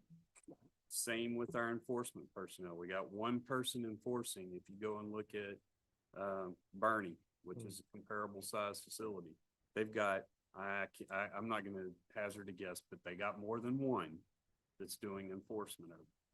So we either need to choose to spend the money and implement and do it or not. And nobody wants to raise taxes, nobody wants to increase, I mean, the little bit we talked about with Joni's position and the meter readers. Nobody wants to add people, but everybody wants everything to be done. So we gotta prioritize and decide what we're gonna do. So, that's all I got. Susan Tony, 504 Carriage Lane. My family home was on North 34th Street. I grew up there, and we still own that home. It's in the family. So some of the routes that I take to go there is on 33rd Street.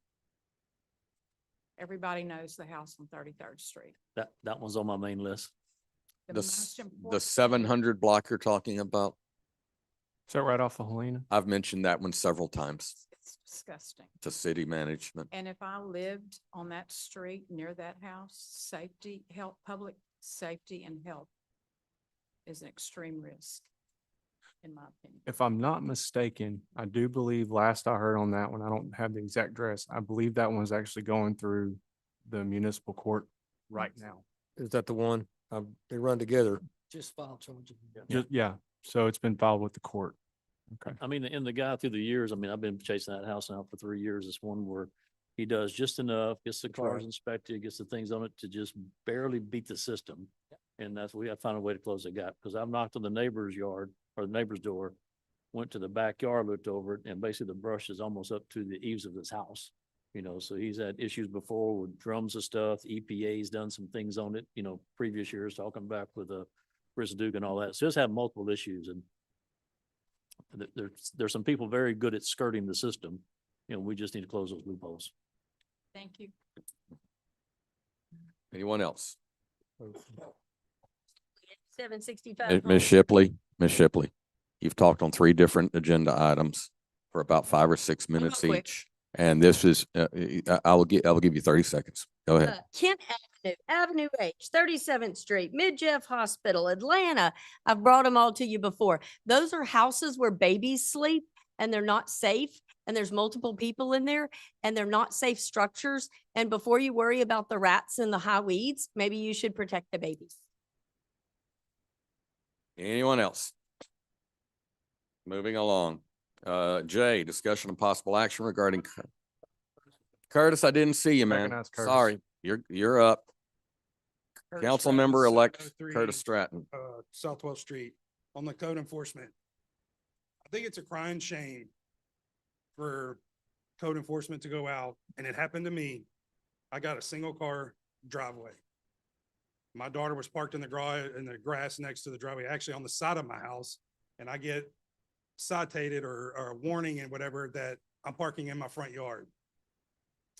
Well, Mr. Guffey had to come to my house, take the picture, drop back to his office, print it, and then come hang it on my door. And guess what wasn't there? The car, because my daughter was at work. But yet we got a building right here, Classy Peacock, the sides of it been falling off 10 plus years. You got an old Citgo gas station, quote unquote, used car lot across from Jimmy's Automotive, literally sheet metal flying off the top of the canopy up there. Does that anything get done to that? No, that's a hazard. That needs to be addressed. You want to clean up the city? Worry about the buildings around here that need to be cleaned up and fixed. Don't worry about people parking in their driveway or in the grass next to their driveway because they only got one driveway. That's the least of people's worries. The ones that need to get addressed are, like I said, the building that's falling apart. It's been like that for 10, 15 years. Or the old Lone Star glass that he just puts caution tapes and nobody parks there and the stuff starts flying all over people's property because the wind's just taking abuse of it. None of that gets flagged. He doesn't get anything done to him.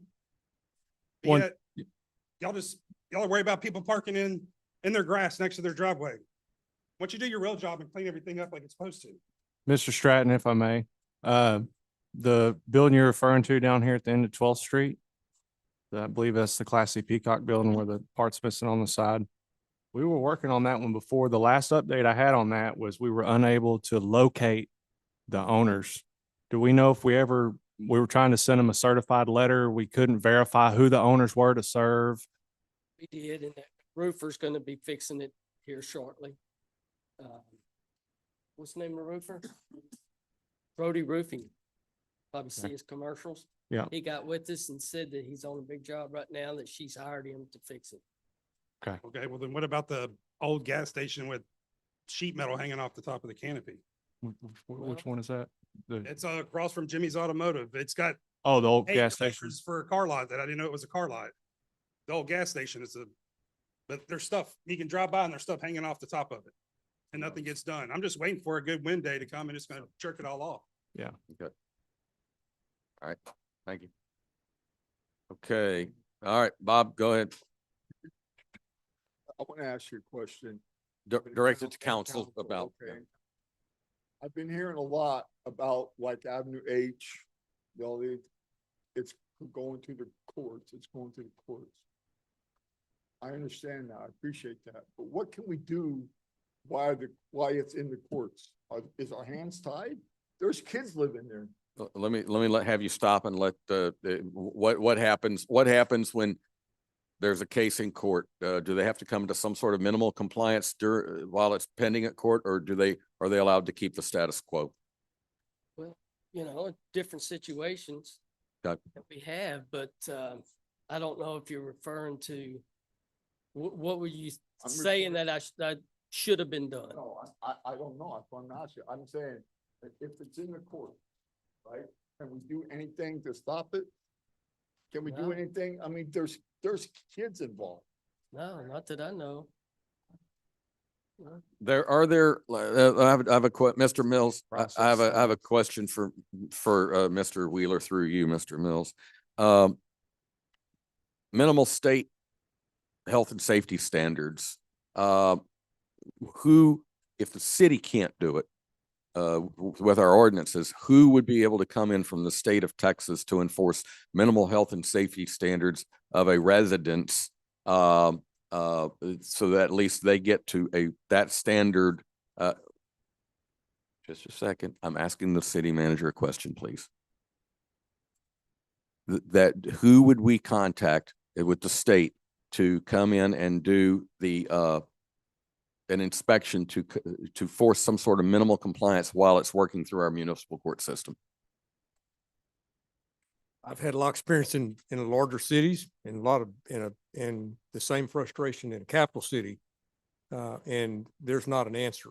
It's gonna satisfy somebody. So you're gonna bring somebody in, you go into someone's home, they're living there. I hear babies live there. Well, there's Child Protective Services, and you can call Child Protective Services, and if that's true, and there's child's living in unsafe conditions, they will take some steps and take action.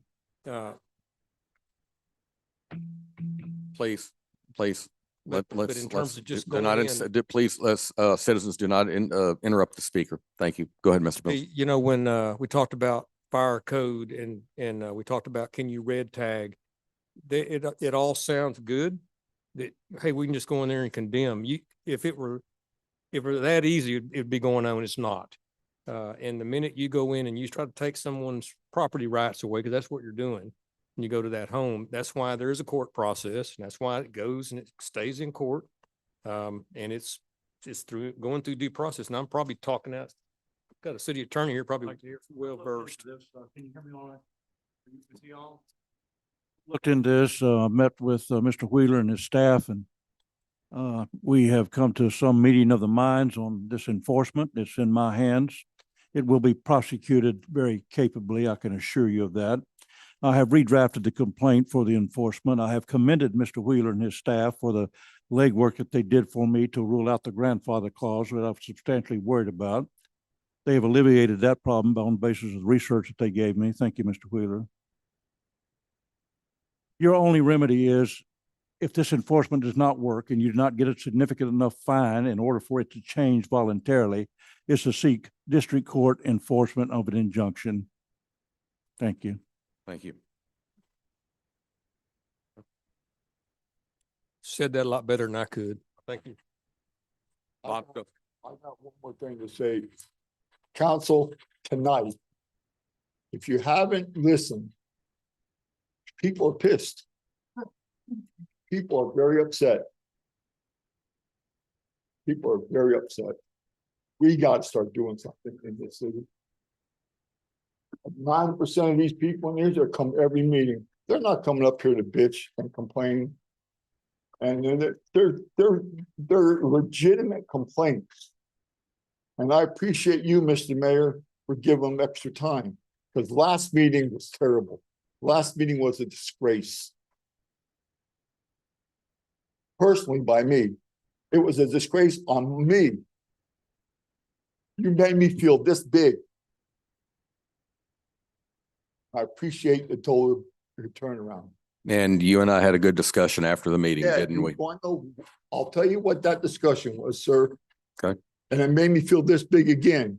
You told me, because I have a speech problem, I need to come up here before I talk and ask for more minutes because I have a speech.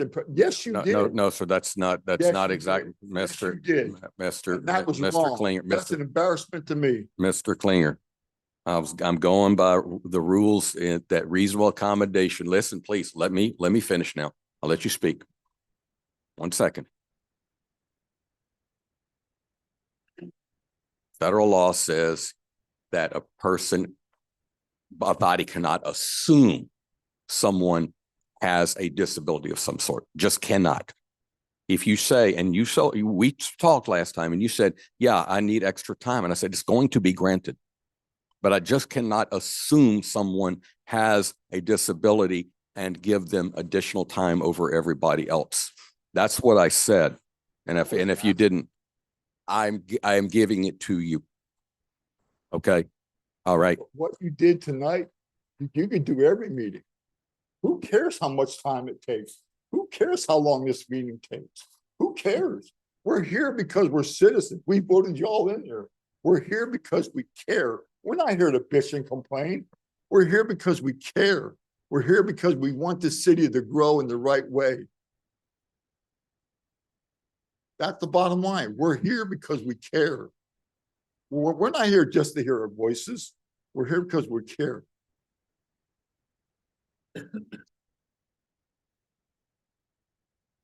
All right, Keith. Keith Best, 2415. Just had a question on the directory of employees. We don't have a fire marshal, correct? Yes, we do. We do?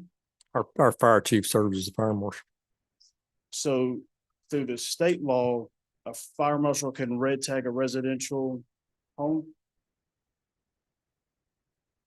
And when it's appropriate, sure. I believe and I don't want to speak for the man, I believe what the fire chief said last time he was here was that they can enforce commercial buildings.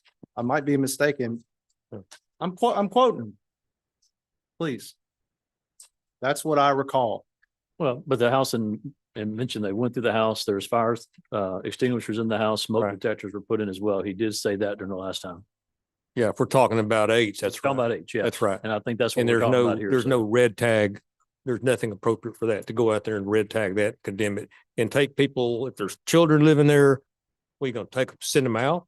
Well, no, I'm just asking. I mean, that's what somebody said, red tag it and send them out? well, no, from the I don't think. the ZBA I'm not gonna meeting be that we part of all that. attended when Mr. Smith denied the variance to have it to a fourplex. It was stated that we're not gonna do it for safety reasons. And not putting words into Mr. Morton's mouth, he said he wasn't over residential, so I'm just trying to get clarification on actual semantics of fire chief and fire marshal and what it does, because if we have a fire marshal, then that can be red tagged as a safety issue, because it's been brought up by citizens as a safety issue. Yes, they did a walkthrough and he did say there was fire extinguishers, there was smoke detectors, everything was in accordance with that, except there was no fire break for each unit that was made up. So that was the concern. And there was one entrance, I believe. Is that right, George? There was just one door to each unit?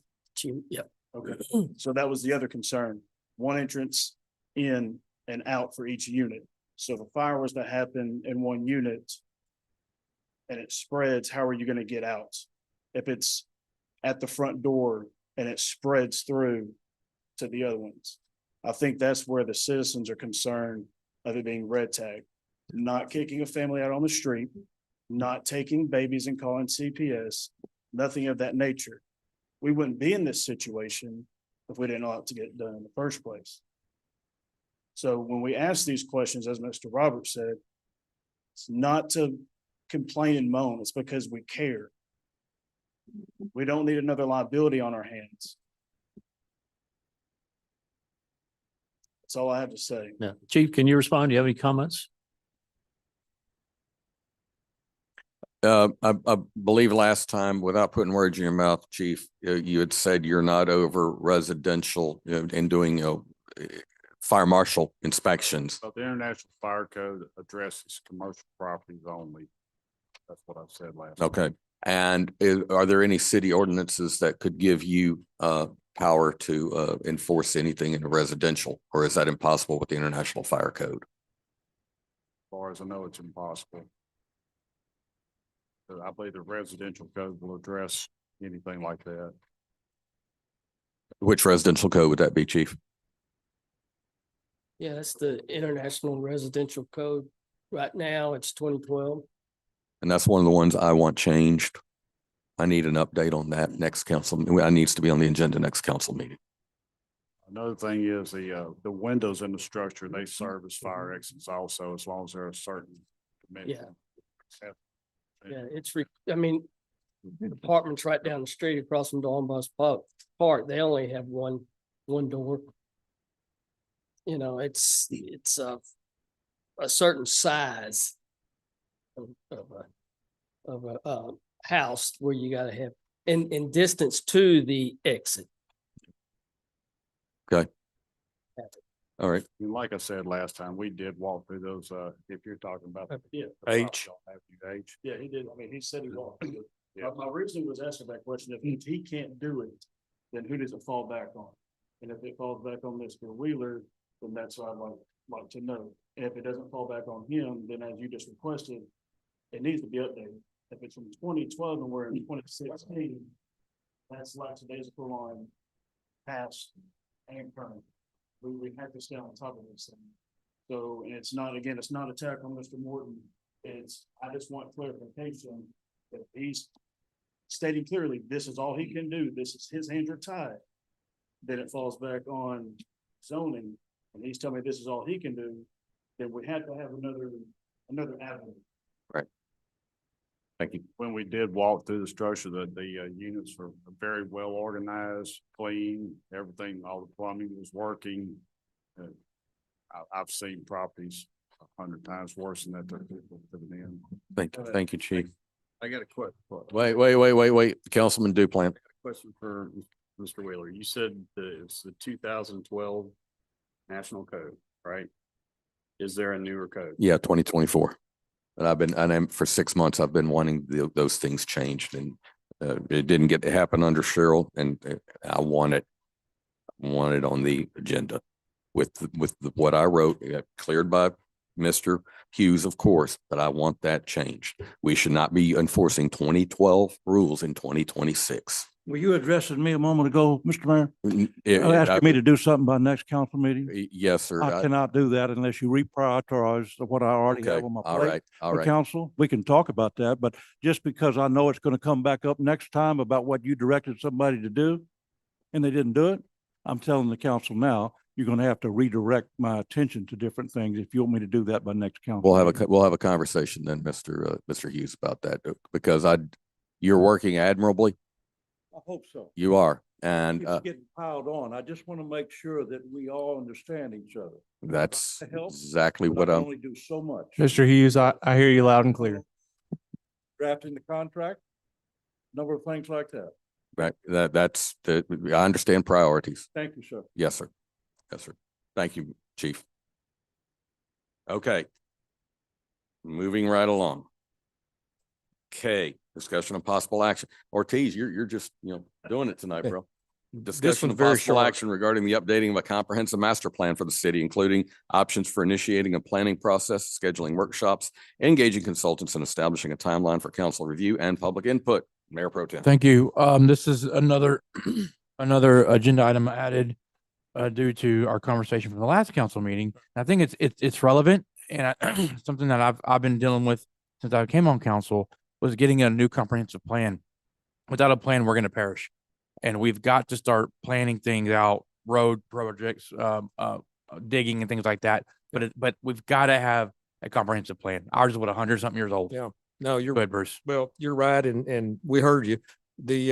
And I'll get an answer. I'll probably get one tomorrow from Vivian. We've applied. That's for a grant that The we grant, believe we stand to get fairly quickly. It's worth 250,000 that would go towards staffing and planning work, because you do need a comprehensive plan. You don't, but it's not something you just pull off the shelf. Obviously, it needs to be very tailored to Nederland. I'll get an answer, and I will be able to report back as to what the timing is the expected time for us to be awarded that grant. And then the next process will be what you suggested, and then forming a planning committee that starts looking at it. And it'll scope out what you're authorized to do under those grant funds. I realize that it's a tedious process. It's got to be done. But it's got to be done. Thank you so much, Bruce. Okay, thank you. Any council member? Okay, citizen? Okay. And you've heard the answers. I don't know if you were here when Mr. Shelton was talking about getting of the grant and Mr. Mills just did. I'm surprised that you're back. I'm committed. Hope it went well. It did. Okay, Dogs good.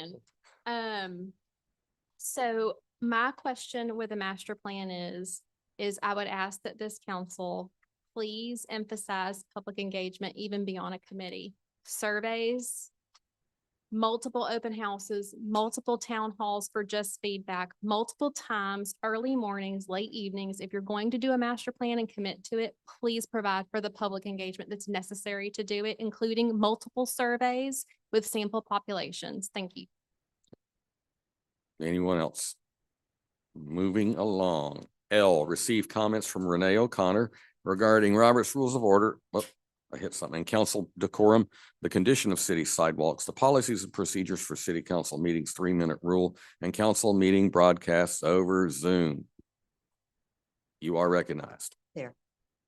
Mr. Hughes, it is so nice to have an attorney that speaks.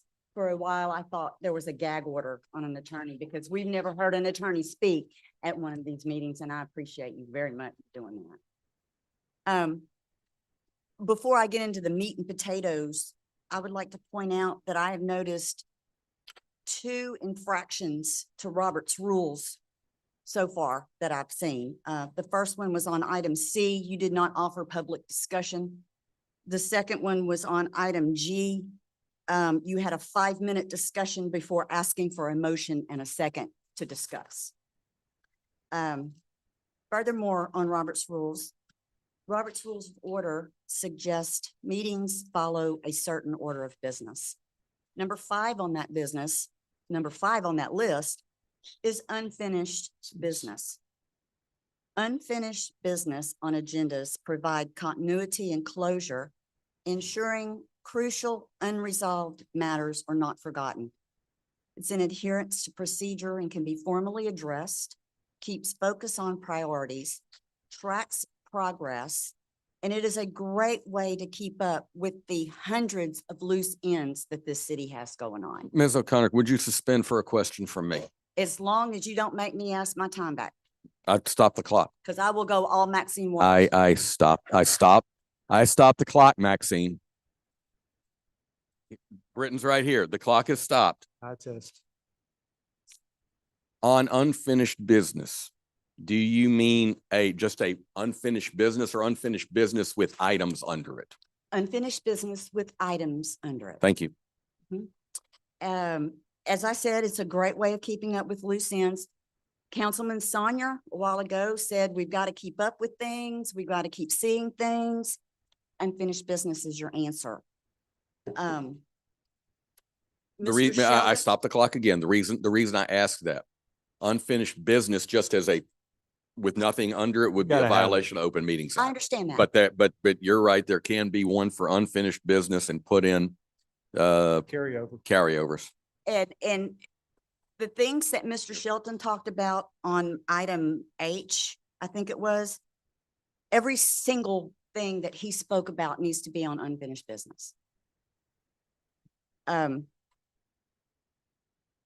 Unfinished business, a good roadmap for our new city manager. It will give him a grasp of everything that we have open. This is accountability that you are not providing. Why? Don't answer that now. I'm still going. The breach of procedure and decorum at the last meeting was a perfect example of when to call a point of order. I would ask that each and every one of you familiarize yourself on when and how to use the point of order. So what happened last meeting does not happen again.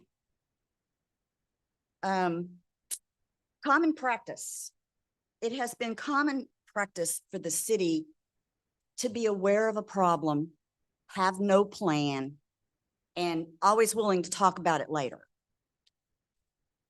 At the last meeting, Mr. Mills gave a report on sidewalks. And he identified the problem, but he was not prepared to make a recommendation, and he would bring it back at a later meeting. Well, that is the same old wine in a brand new bottle. Deja vu. I ask that council going forward no longer accept a flippant report with a nod and a smile. We are starving for a little bit of good faith effort. Narrow it down and list it as unfinished business. I always have a question, you know, you guys approve something pending city attorney review. To me, that's an oxymoron. It's putting the horse before the cart. And I've always questioned why the city manager cannot get a review from the city attorney if required prior to bringing something to council for a vote. I have questions on that, and I think Councilman Jones has done a little research and may be able to answer that question for us. And I cannot say it as eloquently as Ms. Finette did, but I'm going to add my 2 cents as well. I ask that the 3-minute rule be put on an agenda for a revote. It is not working. In the meantime, I ask that that chore be assigned to someone who can enforce it without condescension, disrespect, or interrupting someone mid-sentence. I voted for you to listen, to be accountable, and to hold those around you accountable. What I got was an overly dramatic timekeeper in a suit. And before you cut the mic on me, please stop allowing people to speak who is not in front of a microphone. If you broadcast a meeting, nobody, and all of you, please stop speaking without coming to the microphone, because I'm very interested in what y'all have to say. I like to sit at home with my dog, eat snacks, and yell at the screen. Okay? I want to hear what everybody has to say. So please be sure everybody talks. That's all I have to say. Does anybody have any questions for me? Yeah, follow up a little bit on the pending attorney review. I know you brought that up. I've had a couple other citizens bring that up in the past few weeks. So what I did was I pulled about 12 random cities. I started with a lot of the big ones: Houston, Dallas, Fort Worth, San Antonio. And I looked through their minutes to see, are they approving items pending attorney review? And out of 12 random cities, I got the 4 big ones and some random small ones. I found every city approving items pending legal review. So then I got on TML, tried to find some research. Texas Municipal League. Yep, Texas Municipal League, tried to research the little bit I could and get some guidance on. Ultimately, I'm going to have to meet with Mr. Hughes and have that discussion. Obviously, his plate is very full, as we discussed earlier today. He's got a lot on his plate, but in due time, I'm going to ask him a best practice for our city. And if that's not the way we need to do business here, then so be it. But with the time I had to do the research, I looked at 12 cities and I found every single one of them. If it needs to be done different here, it needs to be considered. But I need to afford Mr. Hughes that opportunity to have a discussion with me to find out what we can and can't do. Understood. Now, can you answer the question why unfinished business is not included on our agendas? I don't see any reason why we can't have unfinished business on the agenda. Speaking to the council. Unfinished business by That's- itself would be a problem. Unfinished business with items under it would not be a problem. I'm not asking for unfinished business as an umbrella. I want detailed. So the One question is, through- how do you determine what goes on to unfinished business unless we make a resolution I can answer during the that. meeting to say we need to add this to No, no, unfinished I business? can answer that. Okay. Committee bylaws. He wants committee bylaws. That is hereby unfinished business because it was discussed and there was no resolution. Mr. Sheldon's, everything that we have going on should be listed as unfinished business. Of course, Ms. Finette got up here and everything she said is unfinished business. Anything that is on this agenda that we talk about that is left open, that is a loose end, that is not concluded, is unfinished business. Number ever how many it is. Your unfinished business comes from your agenda. The sidewalks should be on unfinished business because we're not talking ugly sidewalks. We're talking a safety hazard. Somebody's going to get hurt. And who's going to get sued? Because it's been talked about for years and years and years to the city. Ms. O'Connor, one of the many things on the city attorney's plate is looking at the sidewalk ordinance, which dates to the 1950s, I and understand. something to repeal and replace it with, because there are things there, and that would be, yes, that would be a perfect example of unfinished business, but it could be 3 or 4 meetings before there's a resolution, but at the same time. And unfinished business can be on there up to a year. I've had unfinished business on an agenda for years. It does not come off until the work order is complete or the job is paid. It doesn't come off until there's nothing left to talk about. Let's put on, Don't have to discuss every single unfinished business item. I'm not expecting a discussion on every one, but if somebody gets up and wants to talk about it, they're allowed to talk about it because it's on the agenda. I was about to ask the city manager to put unfinished business with these topics you just raised on the next council meeting agenda. And that doesn't mean we're going to have an answer for every one of them. But like you said, that is a way to keep it, There's open ends. keep it in the forefront of our minds. And that way, when there is an answer to one of them, it can be addressed in the agenda because it's already on there. There's 20 things on there and only one is done. We're not hiding the other 19. It's just we don't have an answer for it yet. Right. And if somebody walks up and asks about item 19, all you have to say or what, we've taken this step and we're still waiting. Points are well taken. Thank you. Very, very, very quickly, just so the citizens understand, the sidewalk ordinance, there's a sidewalk ordinance from 1955 that was adopted in this city. And it states something to the tune that citizens are responsible for maintaining sidewalks in front of their homes.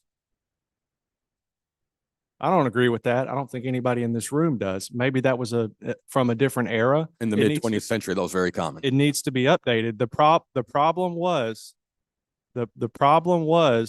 is that there is some conflicting language. I intend to get with the city attorney. He's very busy. And we're trying to prioritize because we have some very high ticket items that we're working on right now, but we will remain focused on this. I know we've talked probably hours about this, but I'm not asking you to rush anything. I'm simply requesting that it be on unfinished business. It's gone. It is. It will be. Thank you. thank you, Ms. O'Connor. Received comments from Angela Finette regarding sewer system infrastructure. No, that was Already did that one. That's right. My bad. She did that. Received comment. Wow, we went through one. Received comments from David Wedgeworth regarding infrastructure. Need to recess. David Wedgeworth, 712 Carriage Lane. So Angela's went through a lot of what I was going to discuss. We actually discussed it last night. We didn't repeat ourselves. And then Taylor went through a lot of it as well. However, what he didn't answer was, how are we tracking all of these work scopes that we have going on? How's that being tracked? You couldn't answer Yep. me last time because I did it citizens' comments. Right. right? I asked to Yeah. get back on the agenda. How are we Is this, I don't do the work every day, obviously, Yeah. Mr. Lewis. I'm not gonna get in here. I see his tracking every morning on a grid sheet. And I know they're trying to figure out a way to incorporate that into our whole GovWell record keeping. But right now, there's a lot of balls in the air on these different contracts, as you know, and as he's talked to you about. But no, it's a good question, and believe me, he wants some track, because if Taylor Shelton is not here, somebody needs to be able to pick up where he leaves off. We get that. So is I it a agree. spread- Is it a spreadsheet right now? Right now it is. Yeah. Guff Well is not I know. where to track it. Because you know what? Guff Well ain't gonna tell you all the anomalies, all the things it finds as far as variance orders. You know, Councilman Jones, we talked a little bit about this estimate, that we did with Westwood, right? I come in here and said, a smoke and mirrors. Cause the guy's saying, hey, we're gonna do X amount of sewer piping, and we're estimating $5 million. There's no way. There's no way. Miss Cheryl told me we had about 25 million in the budget for sewer. Might be higher, might be lower.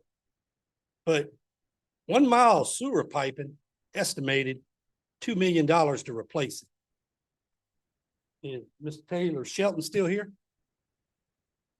don't know. I don't know. Go ahead. I'm listening. There- Do you know how many miles of sewer pipe? Well, I'm sorry, let me. Yeah. How many miles of sewer piping are in this city? Well over the what they have in the western side. How many miles are in this city? I do not know off the top of my head. Okay, there's approximately 98 miles of sewer pipe. You do the math at 2 million a mile. $200 million. Yeah, 200 million. Easily. Guys, this didn't get broke in one day. And I think everybody's in agreement. Right? But we need to put some type of schedule together to where we say, hey, here's our resources. Here's our equipment we need. What's it gonna cost us? And what's priority? Angela spoke on that. We need to be hitting the high priority items because people can't flush. Right? Last week, I asked Mr. Shelton how many water leaks we had in this city. His answer was a bunch. It's hard to tell when you can't see underground. I'm not beating him down for it. But you know what? I got water running out across at the end of my street. Miss Tony lives on the other end where I live. Her neighbor across her street, there's water pouring out on the curb. We can see that. How long did that leak go already, Miss Susan? Right? I asked Taylor about it last meeting. Guess what? Tuesday morning, 11 o'clock, I got a city crew of 6 men doing a great job. 1 man on the machine, 1 on the phone, and 4 standing. And I'm not picking on them, right? But it's just like, sending guys out there. If you give them the chance, what are they gonna do? Why do we need 6 men digging out a water line? Because ain't one of them can run the piece of equipment. Right? That's a waste of resources. If we had a proper schedule put together that was resource loaded and time loaded, then we'd find out what everybody in this room don't want to hear. Our infrastructure problem that Schaumburg and Pope has put together for us is going to take 10 to 12 years just on what they know right now to make repairs. If any one of y'all disagree with that, please let me know. And I'll tell you why I'm right. And you're not including water lines and everything. I'm not else. including water lines. 10 to 12 years just on what I've seen in the west side, plus what the guys told me they found on the whole city. Now, some of us may not live that duration. I'm 60 years old. I may not see that. Right? But the thing about it is, we keep bringing these engineering firms in to oversee what we need to be overseeing. We need to be strengthening our manpower, because I asked this question, I think of Miss Angela last night. I asked her, I said, hey, what do you think we're gonna run out of first? And her answer was money. It's resources. When we resource load our schedule with the manpower we have working at the city, right? We're gonna run out of manpower. And then we're gonna say, bring in contractors. And then guess what? Now we're running out of money. All right. Okay? Some of this money we're spending on some of these contractors, we need to bring in more people. And there's people out there that want to come to work, right? We need to train them people. It came up here earlier. It may have been Mr. Mills that said, this guy can't change out a meter. He's not qualified or not certified. You know, public work guy changing out a meter. You know what? Cross-train the guy. Put guys on 410s, right? Then they're not working all weekend. Let them work. They're going to work overtime. Let them work Fridays. Every other place does it. But if you sit out there and watch that truck pulling that excavator on it, that's digging water lines, he's back at the city barn over there before 2 o'clock. Anybody disagree with that? What time do they leave the city barn? Right? Now, is that, and I'm not blaming city employees, please don't take it that way. That's because they have no oversight. You know, they may be waiting on a guy to tell them where to go, or whatever the case may be. Or, you know, they don't know what their next job is for the next day. We've got to get to where we can get in a proactive mode. We're not there. And I can tell you this schedule that I just spit out 10 years, that's if we have no significant weather events and something tears up. Right? So there's a lot of things we got to think about. But it takes that planning. We need to have some form of a schedule put together. Right now, I asked, what's our production rate of our city employees on a daily basis? What percentage are we getting out of them? Because we're paying them, but what's their production rate every day? Can Mr. Taylor answer that? As the interim city manager? I mean, public works director? Not Mr. Mills. Anybody want to guess at it? You have an answer for that, Taylor? No, so that'd take a lot of data. All right. It won't take me long. Right? Because if you don't leave from the shop over there, that's an hour a day. Now we're at 7 hours we're getting out of it. If they go back an hour and a half early, there's another hour and a half. Right? Of course, they take breaks. They got to go to lunch. So we'll be lucky to get, and again, I'm not, please don't take it as I'm beating the city employees, because I'm not. We're only getting about 50% out of this stuff. But a lot of it is the management not being prepared for these guys to go and put them in the right direction. Right? So please, we've got to get something put together. I mean, for what he just told us, I stood outside the door. He didn't speak very loud, so I didn't hear quite everything he said. But he read off everything they were doing, which is great. But where are we at? Nobody knows. You know, he just told me he went into Burger King and ate, but yet he come out the back of Whataburger. So where did he really eat? I don't know. I'm not trying to be funny. I'm just trying to be serious here. I'm a little confused. Where are we measuring KPIs? You want to call For me? these initiatives? You know, Really? Mr. Stanye talked about the lights. You're on 9 minutes, so please wrap. You know, how many lights do we have? Where do we stand with it? You know, when's it going to end? What's our cost? We got to do. I've got to do. Okay. Yeah. After him. But as a citizen, how do I see that? How can I see them Jay's gonna get- KPIs? You know, we talked about the RFQs, RPQs on the city website. Hasn't been used since 2023. You can go to the city website, it's on the very first page, all the way to the bottom. Remember, I told you I couldn't. I had to look at it. Right. That's where it's at. Okay, thank you. Thank you, Ms. Wedgeworth. Appreciate it. All right. Let's take a 5-minute break. Anybody needs to go, go.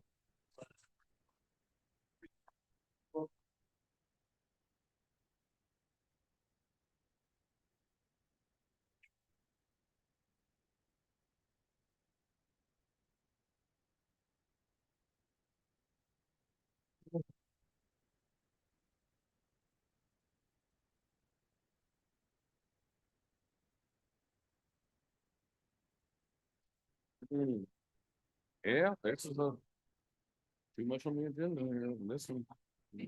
Put some of it out.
Jen.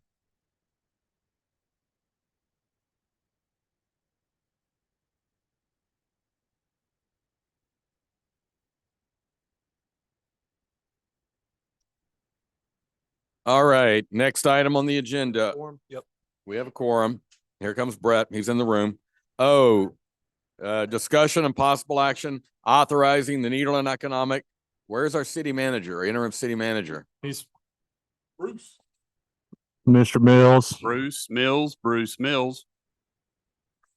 Aisle one. Bruce. Discussion and possible action authorizing the Nederland Economic Development Corporation to offer owner financing on individual properties in the off Boston area. Mr. Mills, what do you have on off Boston, this agenda item? You have the floor. Mr. Wimberly. Thank y'all. I just want to This was from tell last you, night. Jim Wimberly, state who you are and your position. Jim Wimberly, I'm counsel for the Nederland EDC. It's my understanding that there's a concern about the EDC financing the sale of some of the off Boston properties. And to be blunt, that would be not just those properties, but at any point in time.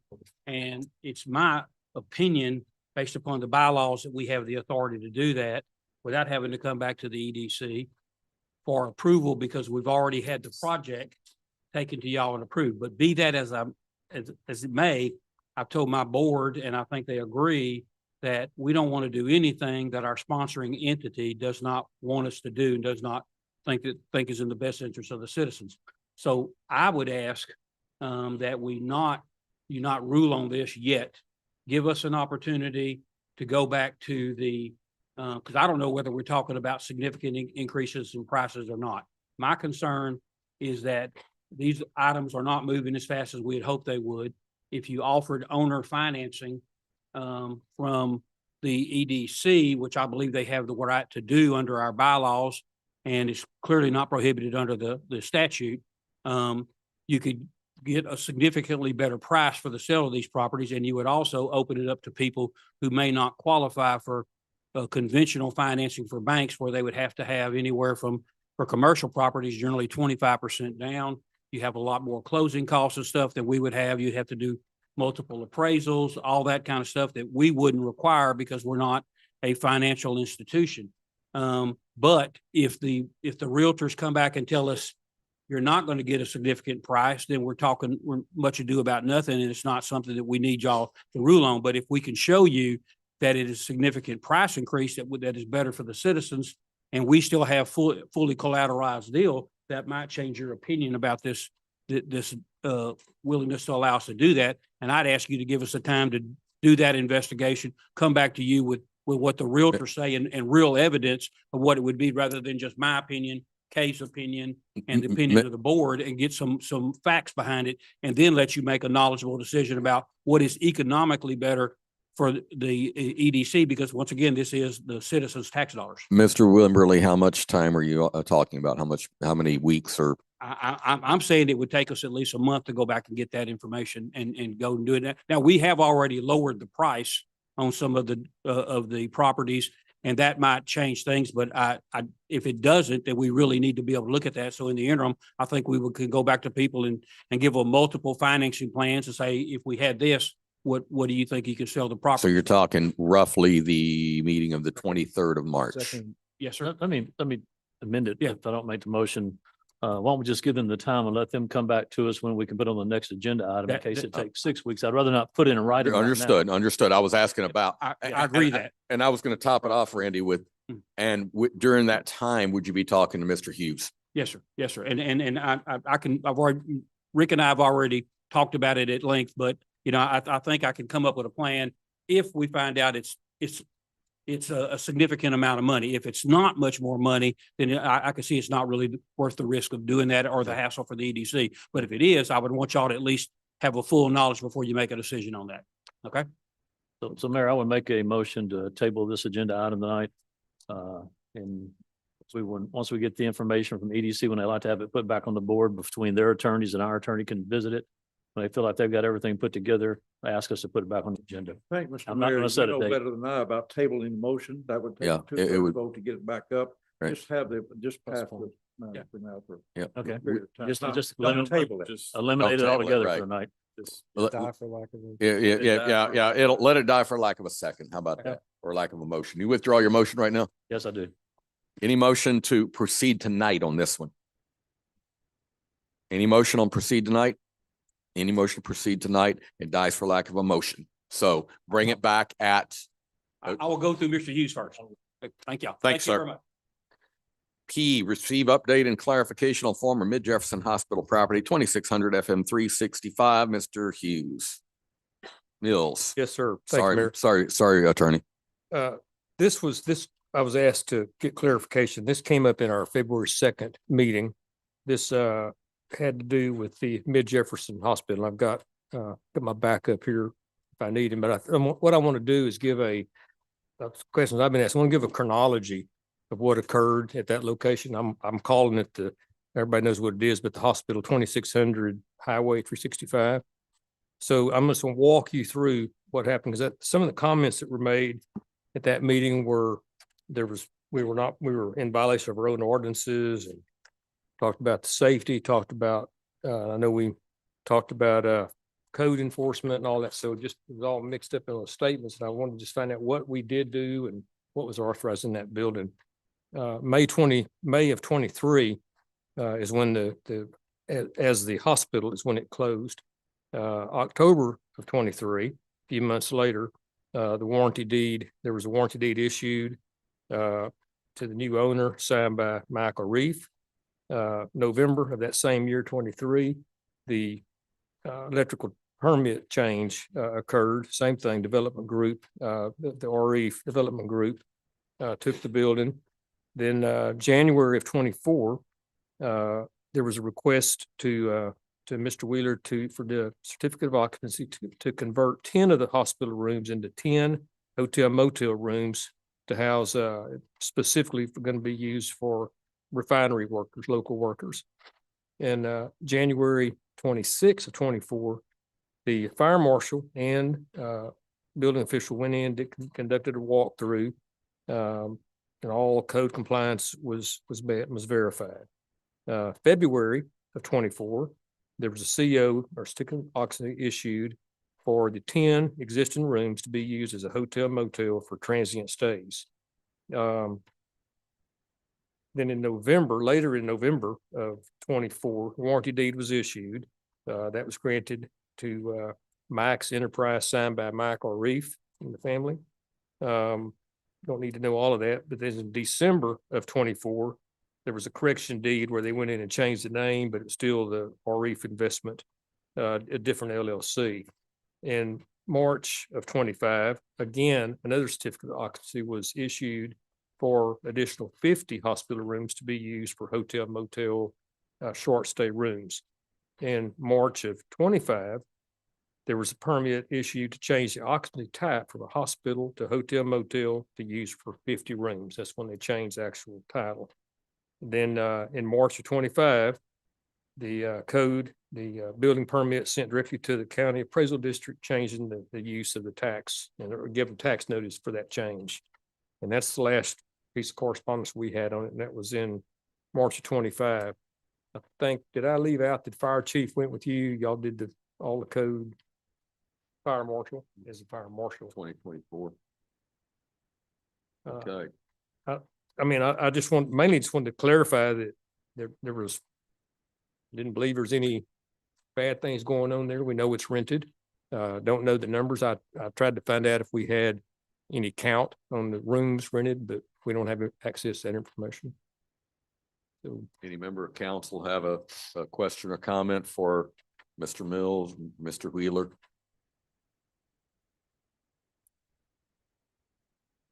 Briefly. Jolie Shipley, 8765. Could you tell me the definition of hotel motel in our code? I'm gonna call on Mr. Wheeler. He can break you the definition of that.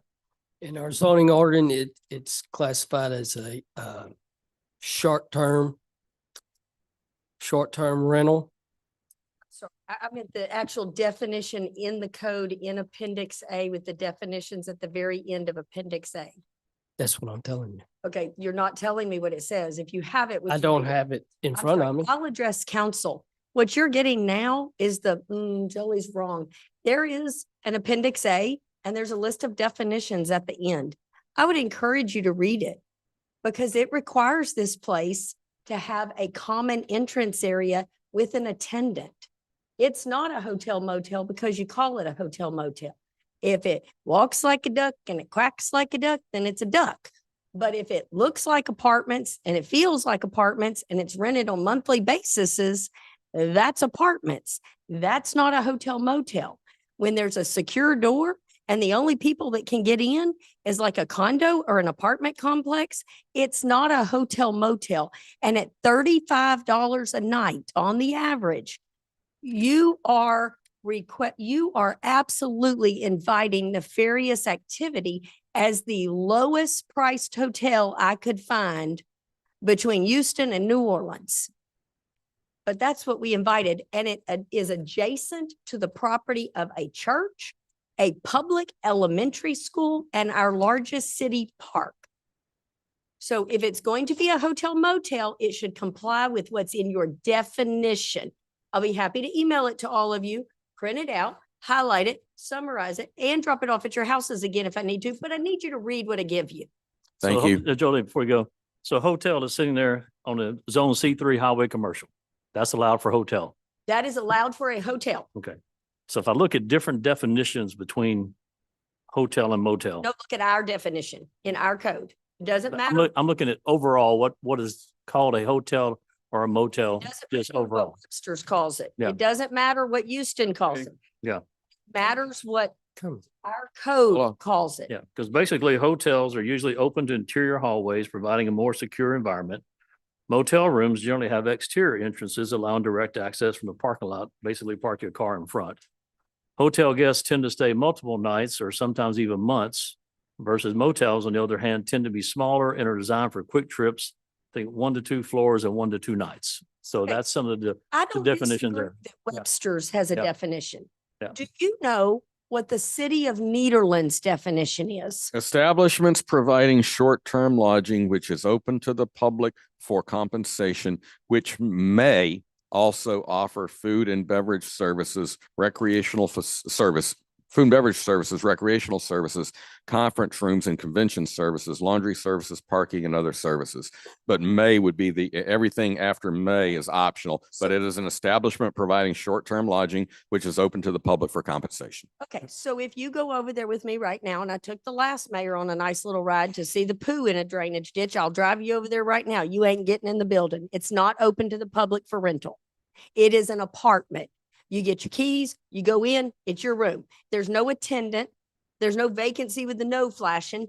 It's not a hotel motel. There's not a sign. An attendant is not required under the definition. So it's open to the public. That one's not open to the public. Okay, I got your point about not open to the public, but you added You have attendant. access through the internet. Pick up the to rent. phone and call and. So that's. What's open the to name of the motel? I'll give anybody here $100 cash right now if you can tell me the name of the motel. That's right. Do I It have to doesn't know have. the name of it for it to be open to the public? Well, if it's no. not, and if it's not a hotel motel, it won't have a name. We do collect some taxes and some pittance, and they started just recently, but there's no name for it. So I would tell you that if you have a restaurant and it doesn't have a name, probably isn't a restaurant. But y'all keep making excuses for it.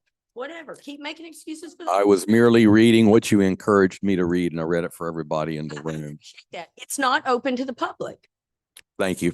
And that zone, Mr. Sonier, is not zoned for apartments and could not support apartments there.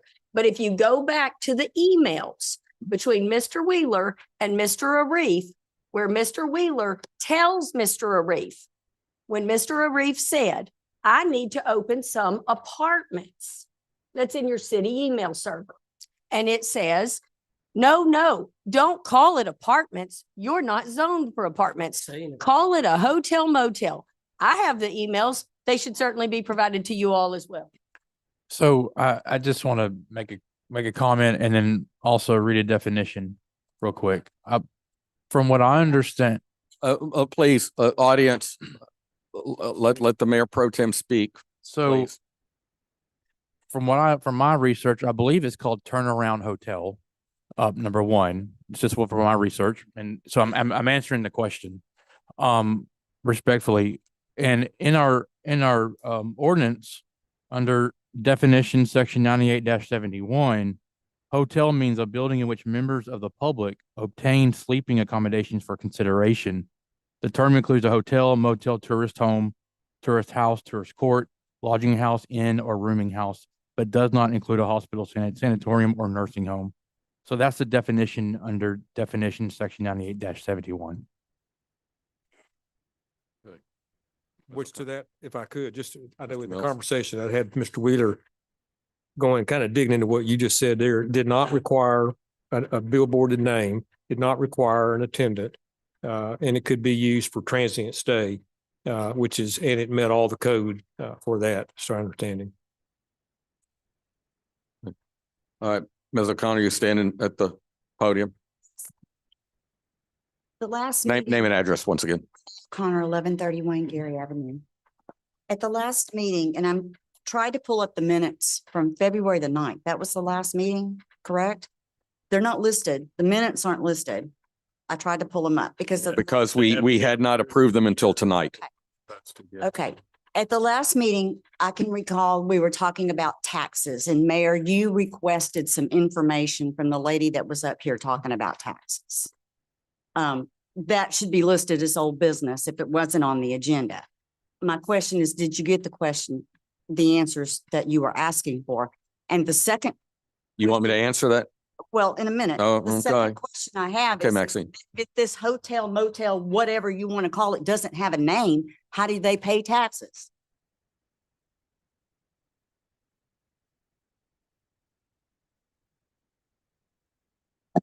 No, I Just did for the not. record, I want to say it's called Turnaround Hotel. From my research is what it's called. Taxes under turnaround hotel? Or Reef Enterprises. And of course, I can't answer for the company, but I can just say out of my research. I broke my number one. That was your number one. Oh, it happens to the best of us, Ms. O'Connor, it happens to the best of us. Know what I said anymore. Oh, That's fine. that We're all tired. was, what'd you say? again? Turnaround Hotel. Turnaround hotel. So is the turnaround hotel paying whatever taxes are required to the city of Nederland to operate this turnaround motel? I don't have the facts on that, Ms. O'Connor. I'm sorry. This time, if you're talking about the hotel, if you're talking about the hotel motel tax, that was a report last month. And at that report, I told you about the number. It's almost $500,000. Very briefly. I am $500,000 quarterly for 116 rooms at the Candlewood Inn Suites next to or behind Sombreros, and for 116 at Airport Inn, 63 there. So 63 rooms generates $500,000 every quarter, and this one paid about $100,000 for the same time period. So peanuts. So what we asked Diana to look into that, Yeah. because they're the ones that follow up the hotel motel tax from the Chamber of Commerce. No. I believe you asked Mr. Mills to see if he could find it in the comptroller's Okay, say. but we also asked Diana at the last meeting as She well. said she couldn't get that. She's the one that reports the hotel motel tax. Yeah, at we the get it meetings. every month. So, All she does is get a deposit into her bank account. Diana and I have talked about this at length. I've done great research. She gets a deposit. She doesn't know which hotels, motels it comes from. That comes through the city just to her. You all have decided what percentage of the hotel motel tax that she gets Goes and to the chamber. uses for her purview. Under the guidelines of the museums and everything else. But it was directed to interim city manager Mills to see if he could get that information from the comptroller, which is where you would get it. Diana wouldn't have access to that, Mills would. All right, She report out. moving along. Q, discussion and possible action regarding the, Diana reports out on that to us, once a quarter or once. quarterly, Yeah, so occupancy she gets the information from from the somewhere. comptroller. okay, Ernst Stratton, 703 South 12th Street. Oh, if I'm not mistaken, because I'm on the board of directors for the Chamber of Commerce, they do not get hotel motel because it's extended stay. Anything extended stay, they do not get the tax for it. It ain't like a normal hotel where you stay 1-2 nights. If you're there longer than so many days, they don't get the hotel motel tax for that. And that goes the same way for the Candlewood. If they stay more than a certain amount of time, the taxes get reduced and they only pay for the ones that actually are all right. there for shorter stays. Moving along to item Q, discussion and possible action. Okay, Q is repeated down in 8. So there is no Q, it will be number 8. Okay, I'm not playing a fast one. It's just the same thing. We're not gonna have a discussion on the forensic audit report of findings before we go into executive session to consult with the attorney. That would not make sense. So now, number 6, executive session, no public discussion on these items. The city council will announce that it will go into executive session pursuant to chapter 551 of the Texas Government Code to discuss matters as specifically listed on the agenda or as authorized by law, consultation with attorney pursuant to section 551.071 of the Texas Government Code. Regarding the forensic audit, it is 9:03 PM. We will be back as soon as we can.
Okay,